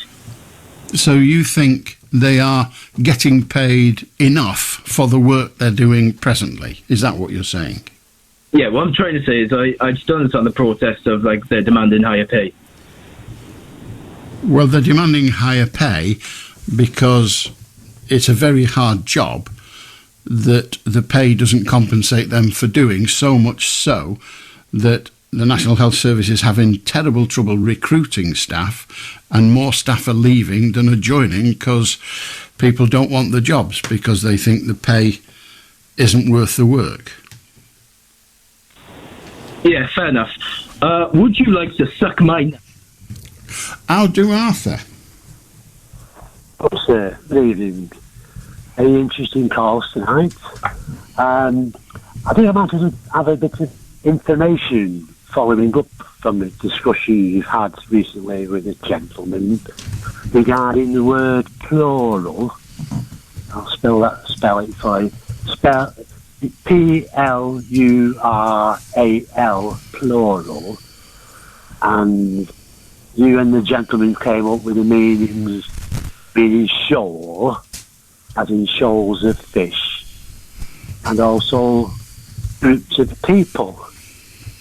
And I've also found out It means a stretch of shallow water. Okay, thank you. Another thing I did discuss with you regarding the word fungus, if you remember. I don't remember, but go on. Something came up on the index on the TV. It's somehow scientists have come up with the possibility of growing buildings from fungus. Remember that? No. Oh. I've also been told that apparently, in the not too distant future, we'll be able to use fungus to make leather jackets. Right. Well, they won't be leather, but I know what you mean. I just pass those bits of information on to you. Yeah, but maybe other people can follow up on them. You can only make leather jackets out of leather, really, can't you? But they'd be faux leather, as it were, pretend leather. Not the real thing. Anyway, I'll leave it at that for you, sir. Let's see if anybody else wants to follow up on those things that those bits of information I've passed on to you. Thank you. Okay, sir. Thank you very much. Have a good night. I like the idea of growing a leather jacket in the garden. It'd be fantastic, that, wouldn't it? Making it out of fungus. Yeah. I went to a small market the other day, and there was a bloke there. What's his name? He's called the Fun Guy in North Wales. Fun Guy. Fun, G, as in fungus, yeah. And he does all sorts of fungi. And we bought one where you get this big slab of what is muck compost, if you like, with all the white lines in it. You know, I forgot what they call it, but all the bits. And then you just keep watering it gently, and these dirty, great big fungi grow, and they're gorgeous and really tasty. And they're so big and solid that instead of having like some mushrooms, you have this in a slice. And he's frying a bit of butter or something, he said, showing off a bit of salt and pepper. Gorgeous. There you are. 0800 218 2255. I'll do Ethan. Hello, Ethan. No, well, Ethan gone. I'll do Arnold. Yeah, Alan. I'll do Alan. How are you doing, Alan? No headache. Well, thank you. I mean, you've no headache, so how's your liver? My liver? Yeah. Oh, what's the function of liver? What's function? They are to pump blood. The skin, Alan, is a large organ, isn't it? The skin, an organ. The skin is regarded as an organ, yes. It's a large. The spleen is a white colour, isn't it? The spleen. That's quite important, yeah. Yeah. Have you had your eyes tested or your hearing lately, Alan? Opticians or... Pardon? In hospitals, have you heard of that department, Alan? ENT, ear, nose and throat department. I'm aware of the existence of ENT, yes. Yeah, with us being in Manchester, does that still exist, Alan? Booth Hall Children's Hospital. I don't heard of it? I have heard of it. You not heard of it? I have heard of it. Yeah. I mean, nothing with it. So, you ever had tetanus on there, a dog bite or a rusty nail? Tetanus. I've had tetanus jabs. I've never had tetanus. Yeah. Did you have the TB inside your arms and 6 needles? I've had that as well, yes, at school years ago. Yeah. What's your set date for retirement, or do you not know yet? I don't know. Yeah. Oh, yeah. I just want to tell you there'll be a new king next Saturday. We will have a king. Yeah, we've got a king now, but he'll be crowned next Saturday, or the man will be crowned to be king. Yeah. That's pageantry. Yeah. What are you doing for tomorrow? You going out during the week? You got anywhere to go? Wednesday, Thursday? I'm planning. When you get out up in the morning, you get your food out of the freezer, what you have for tea on, or you eat out? Neither of those. I usually buy fresh food and cook it. Yeah.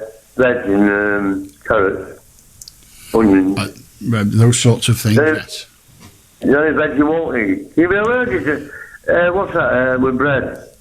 You're allergic to bread, wheat, it's called, what's it called? You mean gluten? Gluten. I'm not allergic to gluten, no, or I don't have any... What's the term for it? I don't mean gluten, but what's the term for it? Called celiac. Celiac suffer very serious consequences of eating gluten, yes. Yeah, and what's diabetes? Can diabetes lead to blindness on diabetes? It can do. Yeah. Oh, how have you been out and about today? Or what time did you get in? Oh, you're in your house, aren't you? I am. Yeah. How old's your house? Are you the first one in it, first occupier? No. Whoever had it last time, did they leave it in good nick or have you done any refurbs? Well, they left it in good nick. They left it in good nick, but we've done a lot of work bringing it into modern style. It had been in the same family for a long time. Well, Alan, sort of say, you hear about that child that's passing up down a run-down flat in Rochdale with mould growing on walls? I did, a few weeks ago now, but yes. Yeah. But any shooting dangerous, but police can be called to an incident as well as ambulance and fire engines. Are doctors on strike, Alan, the juniors or nurses? I don't think... Oh, yeah, nurses are. The nurses are waiting for an offer, aren't they? So they refuse one. Members of the Royal College of Nursing are presently on strike, yes. Oh, yeah. There'll be a lot of different armed forces on Saturday, Alan, in the Commonwealth. They will. Yeah. I've got a song for you to end it on, Alan. Okay. Am I allowed to sing? I know you don't allow swearing. Yeah. Oh, could you say you ever sang, the tune? Remember that one, Alan? I do remember that one, yes. Yeah, the lyrics. So what's your song at what? You always play your last song at 1 o'clock? Well, just before 1 o'clock, yes. Yeah, but sometimes you do a 12 o'clock song, don't you? We do songs from time to time. We don't have a regular appointment for a song, other than the starting and the closing song. Yeah. Will you be officially retired or will you be on retirement pension eventually? Well,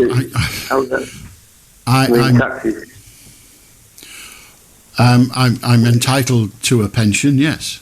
It's not I'm entitled to the state pension. I'm entitled to have my private pension that I've contributed in for the past 50 years or whatever.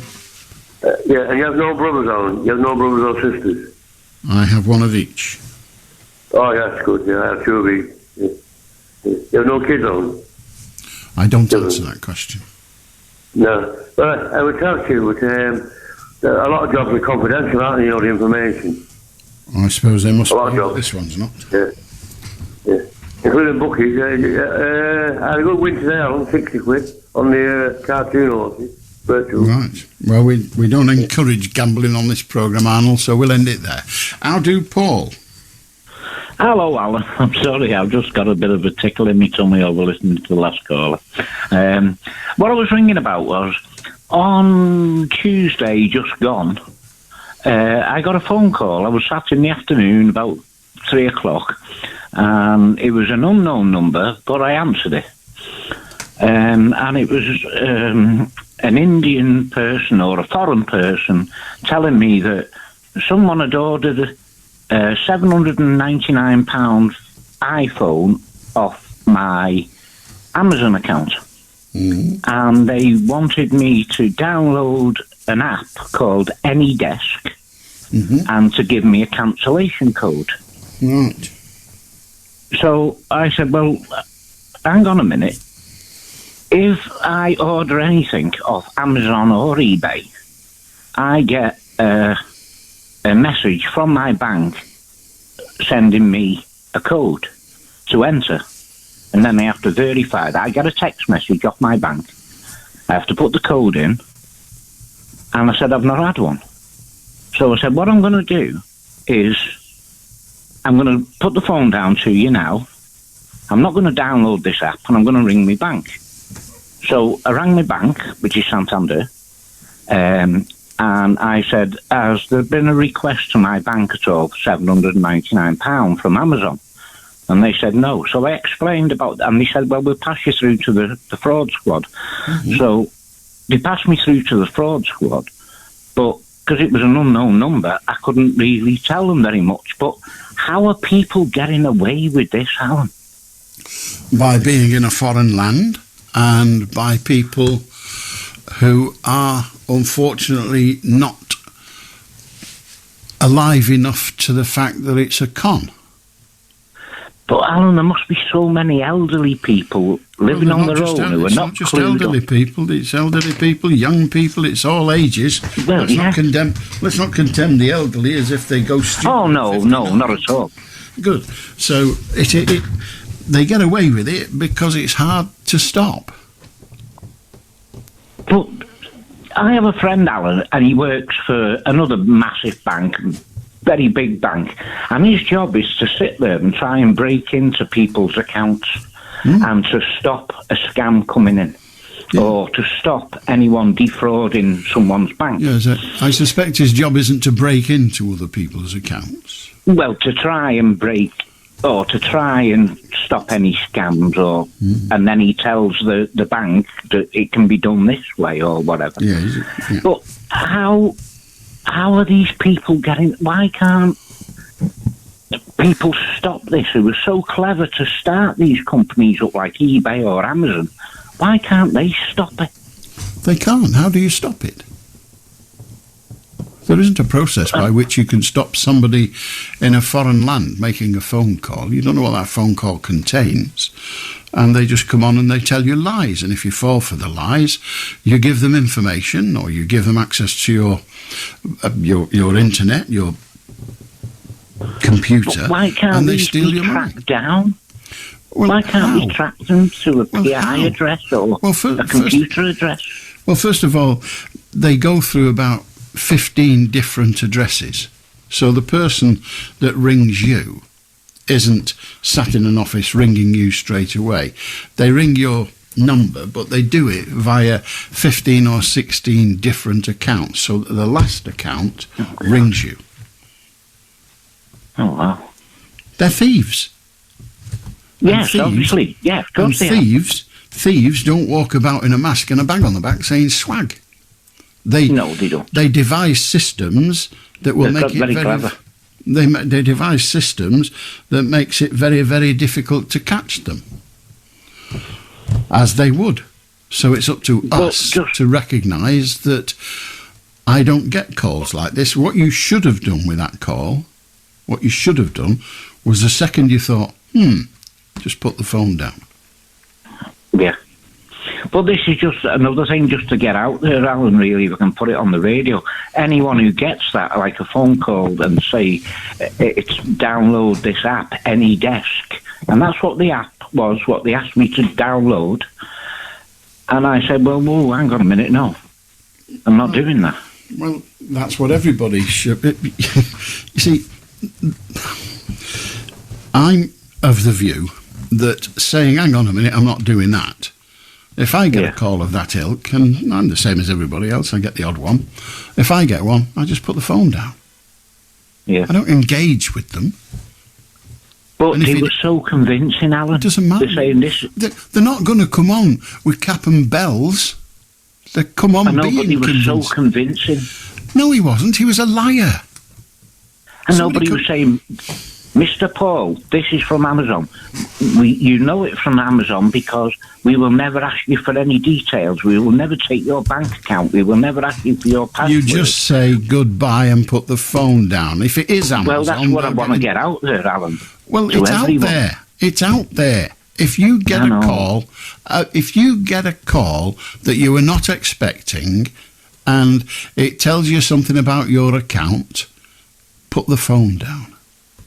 Yeah, totally agree with you, Alan. There's none of this, oh, well, it might be, it won't be, it's a liar. And if it's not a liar, then whoever it is will get in touch again. Put the phone down. Yeah. Yeah. All right, Alan, thank you very much. Whenever I get them, I have a simple answer, and it's, well, the second word's off.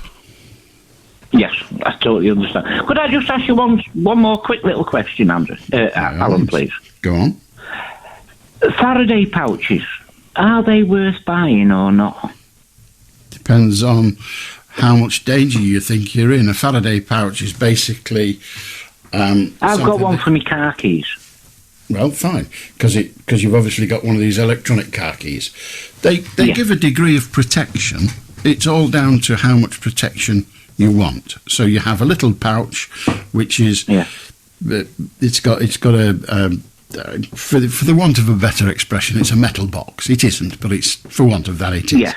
And it protects the item that's in it from receiving signals or sending signals. And if you are afraid that that's going to happen, then they're worth having.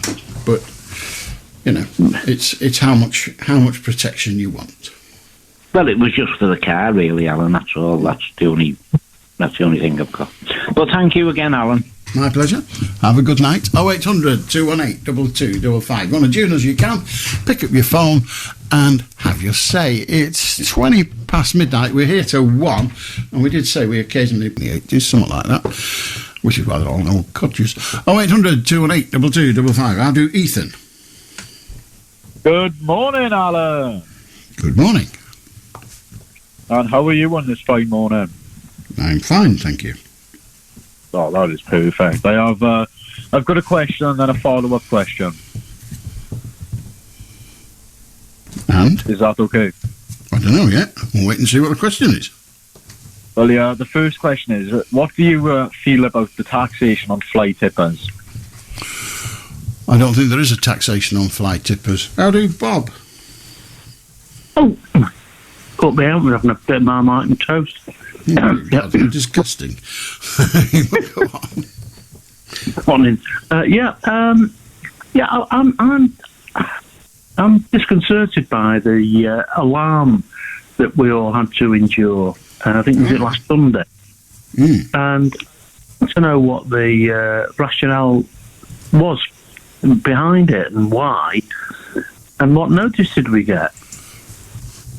The notice that it was going to happen was at least 2 weeks, fairly regular information. There was more notice than that. About 5 or 6 weeks before that, we were made aware. If we kept up with the media, we were made aware with it.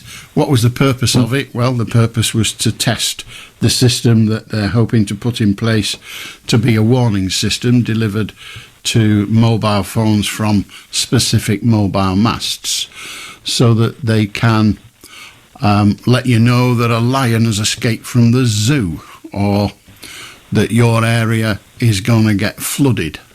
So it's warning of difficulties in your area. So, and with that, it must have been publicised then. That was the purpose of it then, presumably. Yeah, that was publicised as well, yes. Yeah, okay. Initially they said, why are you doing it nationally? And they said, well, you know, it might be a national crisis, but it's more likely to be a local crisis. Well, how will you segregate localness? And they said, we will do it by phone masts. So if it was going to be in Allan Beswick Street, then it would be in the phone mast that includes Allan Beswick Street. And if it's a lion that's escaped from the zoo, well, it's unlikely to sit in Allan Beswick's garden. It's probably going to wander about the community a bit, so they'll all be warned. But there's no point telling people in Dorset that Allan Beswick Street in Skelmersdale has got a lion loose from the zoo. So that's the purpose of it. Okay. Well, it just struck me that having a mobile phone, a mixed directory on my landline, that it seemed to be an odd, I think not compromise, but a breach of the data protection rules in relation to privacy, and the fact that the government got access to your mobile phone. Well, they haven't got the ability to read your mobile phone. They have only got the ability to send a signal to it.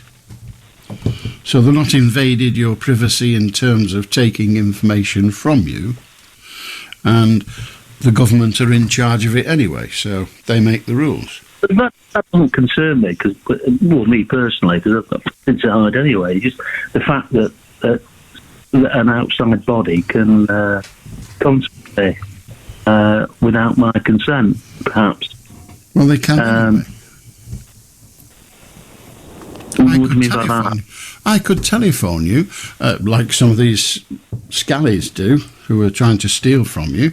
But I could now dial 01234 56789, and if that was a real telephone number, somebody would ask. Someone would answer and say hello, and I'd say hello. Can I speak to Albert? There's no Albert here. Bugger off and hang up. No law's been broken. So that facility already exists. Your mobile phone doesn't prevent random calls. Yeah. I hear what you're saying. Okay. It's just in the world I work in data protection and GDPR, things like your identity is sensitive, and having a third party having access to it without my consent concerns me, because if the government could have access to it... The third party already has access to it. I've just described one of the situations where it's done. They're not taking information from you. You're in control of the information. They're not removing your data. They don't even have your number. They just send a signal on all the mobile phone networks that will go to every mobile phone in that vicinity. Okay. All right. And you can opt out of it on your phone. I don't know the process because I don't have one, but you can opt out. Pardon? I'd rather stay in, because where I live in the High Peak, we had a dam that nearly broke 4 years ago, and that would have been quite devastating. So I've no problem with it. I just didn't realise it was the accessibility, perhaps, from an unknown source to contact me. Doesn't worry me, but it's... Well, they can do so now by randomised. I mean, you get a wrong number, you don't think, oh my God, my phone's been emptied. We've got my bank account. It's just a wrong number. So it's not a breach of data protection. You work in the industry. I thought you'd know that. Yeah, well, I don't know to that level of detail. Well, in that case, you need to go up the ladder a bit. I don't even work there, and I knew, but then I read it in the paper. Have a good night, Bob. 0800 218 2255. How do Sean? How you doing, Allan, man? How are you, pal? I'm awfully well, thank you. Oh, it's good to hear, man. I want to talk today about dog walkers, like. You know, these dog walkers, they're walking around, like. And you know what people say, the dogs look like the dog walk. I don't know what you're on about. Good night. 0800 218 2255. How do Anthony? Hi, good morning, Alan. Just 2 points. These emergency signals on mobile phones. Mm-hmm. Well, I'll start with that one. And I didn't actually get a signal at 3 o'clock. I think it was meant to be on Monday, wasn't it? And people were saying, oh, I got a signal at 6 o'clock in the evening, or I got a signal a text at 8 o'clock the next, on Tuesday morning. And I'm just thinking, there's some kind of scenarios where you think, well, if people can't hang around for a day to be warned about something, Well, if you were devising a warning system, what do you think would be a very, very good thing to do? Knock on your neighbour's door. No, that's too limiting, and that wouldn't be devising a warning system. If you were devising a warning system, what would be a good thing to do? Well, the idea was good. The idea is... But what? Now let's just stick with that. The idea is good. So, you've got this system, and your scientists and your communicators tell you, you could do this. And you say, will it work? And they say, probably. What should you do next? Well, I suppose that's why they tried it out, isn't it? And but they've So got I'm to just saying, whatever they've got let me to ask do, you the question again. refine it. What should you do next? You've got Once to the improve the scientists- system. Well, the first thing you do is what? You don't improve it. You don't know whether it works or not. So somebody says, this will work, and you think, right, we've got it set up. What should we do? Should we wait until everywhere's flooded and then find out it doesn't work? What should we do? What should we do? We've got the system in place. We know it's going to operate. What should we do? Oh, look, that's what should you do? Even beyond It's my. not hard. I know. No, it's not. Well, what do you think? What, yeah, Well, if you've got a system that you're thinking of using, if you've got a system you're thinking of using in the future, should there be an emergency need for it, the best thing to do is try it out. See if it works. See if it works in bits. See if it works entirely. See if it needs any modification. In other words, try it out. And that's what they did. And it wasn't perfect. So they will now work on it and try to make it better. And when they've got it so they think, yes, we've solved all the glitches, they'll probably try it again. Yeah. Well, I was expecting this call at 3 o'clock, and... well, you were waiting on the wrong day. You were expecting it Monday. It had already been and gone. Have a good night. How do, Mark? Good morning, Alan. Good morning. Good morning. You know what, Alan? I'm going to ask you a strange question. Do you like tomatoes? Do I like what? Tomatoes. Yeah. Yeah. And which tomatoes do you think are the best on the planet? I have no idea. I'd have to taste every tomato on the planet to come up with that answer. Well, I think the British are by far the best. Right. Right. The reason is... Have you tried the Czechoslovakian ones? Possibly, but... Have you or haven't you? I may have done.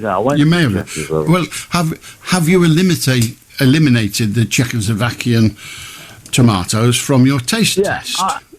You have. So you've tasted them, you've said, these are from Czechoslovakia, and I don't like them as much as the English ones. Is that what's happened? Kind of. It's the Moroccan one. Well, you can't be kind of. You can't be kind of. If you're going to say they're the best in the world, you have to test all the others. Well, I guess so, but come on, Alan. Remember when there was a shortage of tomatoes and the shelves were bare of them, and then they started coming back? Tomatoes aren't in shells. Are you sure you don't mean eggs? Pardon? Are you sure you don't mean eggs? Because tomatoes don't have shells. No, they used to put them in the supermarkets in the baskets or whatever, on the shelves. They're not. Oh, shelves! I thought you said they're shells. I thought you'd mix them up with eggs. Sorry, right. It's my. Well, it could be anything. Anyway, there we are. So they're tomatoes in Right. skins. I just think I've had the Moroccan, the Spanish, and the British on the vine tomatoes. Right. And which type of tomato was it in the British tomato? Because there's about 30 different kinds. On the vine. Yeah. On the vine just says it's still attached to the bit of vegetation. But what kind of tomato was it, apart from its nationality? Well, I don't know. I'm not really an expert. You're not really an expert, and yet you're telling me which is the best one in the world. Well, I think the British are the best.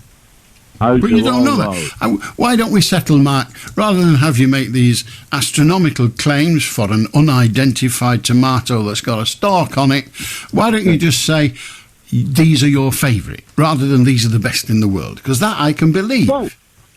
No, but Alan, you remember when there was a shortage of tomatoes and we couldn't get them anywhere till recently, and then they started coming back, and now we've got all of them. We've got the Moroccan, the Spanish, we've got the British. But I'll tell you what, I know the British ones cost more money, but they're well worth the price. Well, it depends on which ones they are. Well, it's just your typical. They're all typical. They're sort of roundish and red with a green stalk on it. They're all typical, but there's about 30 different types. I'm growing 4 types right now. I've got 4 different types of what you would call British tomato in my greenhouse right now. 4 different types. None of them are from Spain or Morocco or even Czechoslovakia. They're in soil in my greenhouse now. 4 different types. Alan, do you get those massive spiders with like big black bodies and orange on their backs in the greenhouse? Like they're like tarantulas, miniature tarantulas. Well, I haven't noticed them, but I don't know what you mean by big. I mean, in spider language, big is what? I mean, there's not one sitting there smiling at me weighing about half a stone. Well, I'll tell you something, that when my dad, I lived with my parents, when I was about, 20-ish, my dad said, can you go into, some nights he was saying, could you go into the greenhouse and get me a few tomatoes? So I put my kigure on, and I put the hood up and zipped it up because I didn't want one of those going down my collar. You know, they were mad, those spiders, Alan. Did you not get the same problem? I haven't noticed any gigantic spiders on the ceiling of the greenhouse waiting to go down my collar. But maybe there's been dozens and I've just not spotted them. Yeah, I know, but it used to scare me, that. Well. And then I'll tell you what, Alan, we should buy British, because the British produce, I reckon, is far better than anywhere else. Far better. I think, quite frankly, British pomegranates are crap. Well, certain products we can't. Oh, let's narrow it down then. Okay, come on, bring it down then. I mean, the best potato in the world. The best potato in the world. The best potato in the world is a Jersey Royal. Yeah, I agree. They're not British. No, well, they are. They're part no, they're not. Are they not? The Channel Islands. Yeah, they are the Channel Islands. Yeah, they're not British. Yeah, I've been there. Yeah. And did you notice that they all? Did you notice that they all said sort of things like "hello, hello, hello"? They got a bit of French, you mean? Yeah, well, fancy that. Anyway, there we go. Right. Yeah, but Alan, have you ever had a British pineapple? No, I've not. We can't grow them, can we? Well, you're telling me to just buy British. Does that mean I've got to give up pineapple? I've got to give up bananas? The broccoli and the tomato. Well, you didn't say. Yeah, but that's what I mean. I'm not good at expressing my words, Alan. All right, well, I can't help you there. I have to know what's in your head, and I'd rather not do that. But honestly, as far as tomatoes concerned, I think the on the vine ripened tomatoes by the British far better. You do know that all tomatoes grow on the vine, don't you?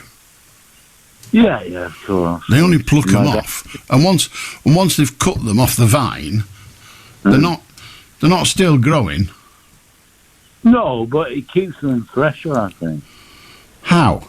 I think if you got a little bit of that vine, it's a marketing exercise, you dope.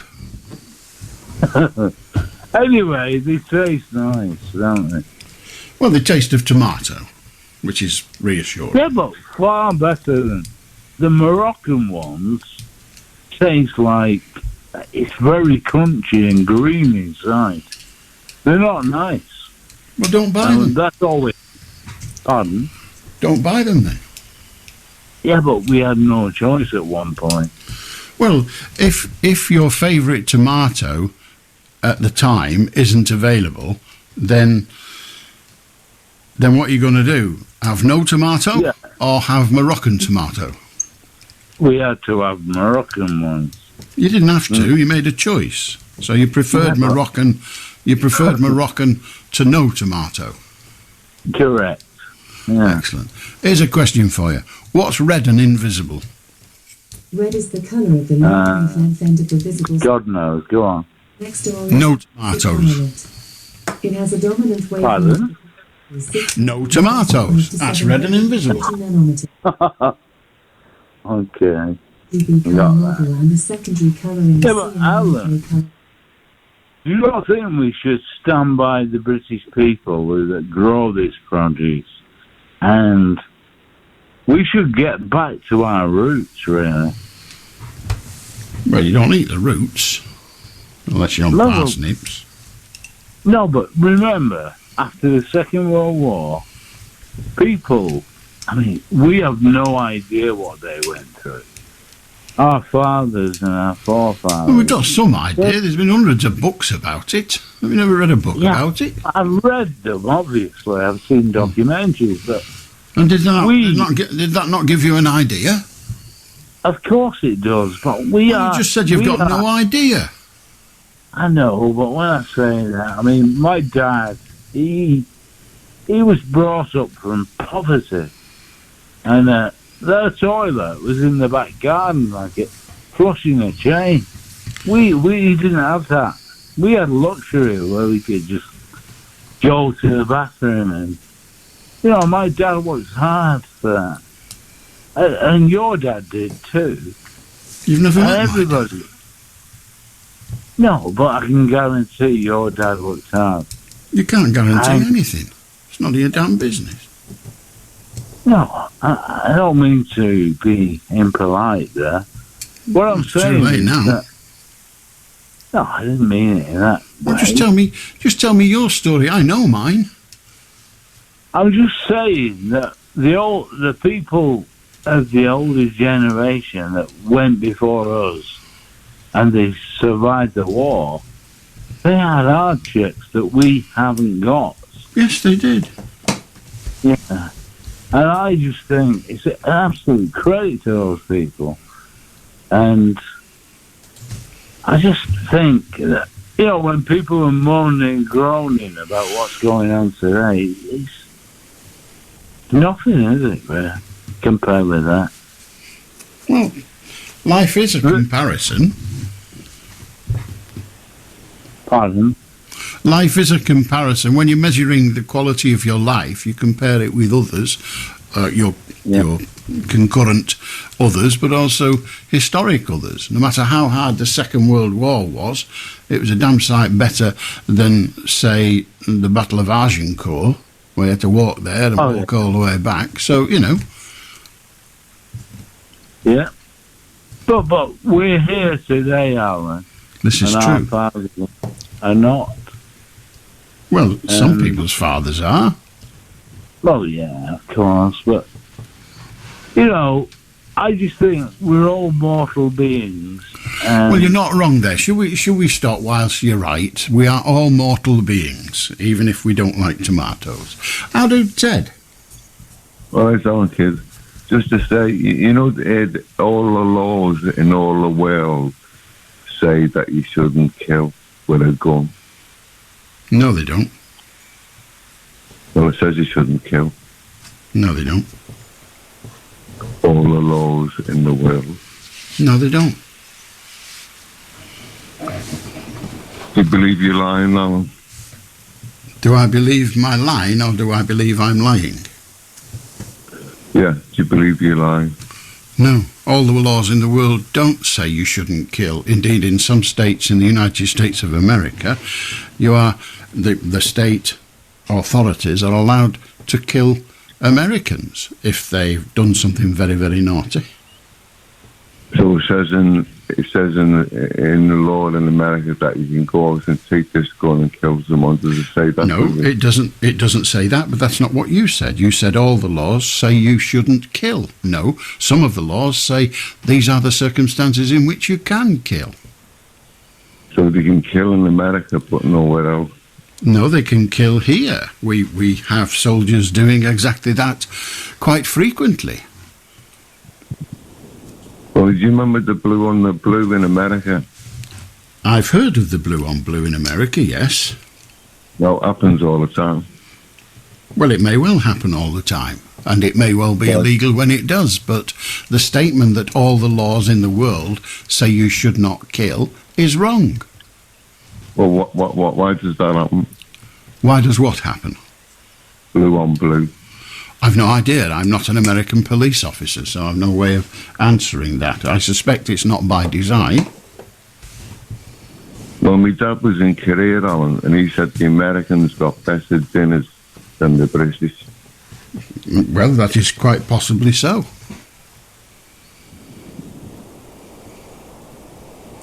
Why is that? I don't know. You would have to ask why our method of getting supplies to our troops is different than the American one. Well, do you reckon all countries like build up like a war situation, like ready for a war, like, and then it kicks off? Do you reckon that happens every so often? I don't know that all countries do it, but quite a lot of countries prepare themselves to fight off an enemy that is attempting to invade them. I think most countries do that, but I can't say that they all do.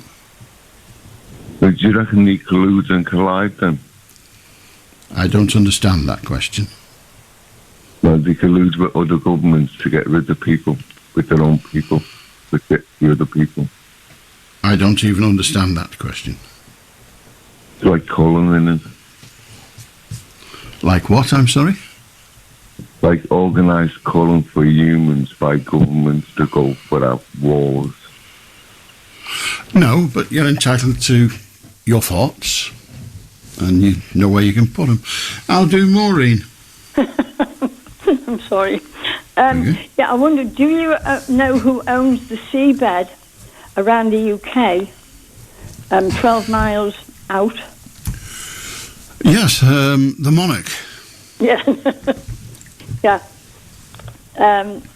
They own like half the foreshore as well, and 16 miles out, anything that's there, like wind farms, pipes, for oil or whatever. And that's what their revenue is £1 billion a year. Unbelievable. And they also own porpoises, whales, sturgeon, and Regent Street. Well, they don't own all of Regent Street, but I believe Prince Charles owns a chunk of it, but then the Duke of Westminster... Right, yes. The Duke of Westminster owns quite a lot of it. Yeah, and he can own all the Wales he like, but they're not here very often, so maybe that's why it's called the Prince of Wales for a while. Yeah, and the Prince of Wales Trust, I wonder if that will still carry on. Well, if it does, it'll be a different titular head of it because we'll have a different Prince of Wales. Well, we've got a different Prince of Wales. We have got a different one, yes. So it could carry on. It'll be up to the Prince of Wales whether he chooses to continue doing what his father was doing, or whether he takes over the leadership of it, if you like, and gets it to go in a different direction, or whether he closes it all down and sets his other up. Maybe, yes. Thank you. Good night. Have a good night indeed. The Duke of Edinburgh scheme continues, does it not, despite the death of the good Duke? I really don't know. It doesn't matter. In the end, does it? Oh, the grand old Duke of York, he had 10,000 men. Well, that's probably not his thing. 0800 218 2255. If you want to be in the last tranche of callers, you have the opportunity, given that it is now 7 minutes to 1, and we knock off at 1 because, well, this part of the triangle of trust is bone idle. Luke, of course, has worked like a Trojan, and Talataz and Jason, and that's not a triangle, is it? That's 4 of us. Never mind. Counting, I've never really given much credence to it. It's a fat lot of use. Right, well, I hope you've got an interesting week. Certainly Prince Charles. Do you think he'll get nervous? The King? Do you think he'll think, oh, blimey, this is a bit worrying, isn't it? Hey, what do you think? What do you think, Queenie? Oh, what? No, it didn't sound anything like him, did it? Now, and she's going to be Queen. Well, I suppose it's fair enough. It's not like she gets to do anything, is it? Except walk around handing flowers over. They're very weird, aren't they? Some of the hands are royal. It's usually one of the female royals, not always. They have a bouquet of flowers, and they say, thank you very much. And then they give it away. They give it to the lady in waiting, who's presumably waiting to get the flowers. And then they ship them off to an hospital or somewhere. In that, well, perhaps not hospitals, because they're not keen on flowers there, to an old people's home. Here, Mabel, here's Charlie's bouquet. Who's Charlie? He's the king. We haven't got a king. We haven't had a king for years. No, we've just got a king. Oh, really?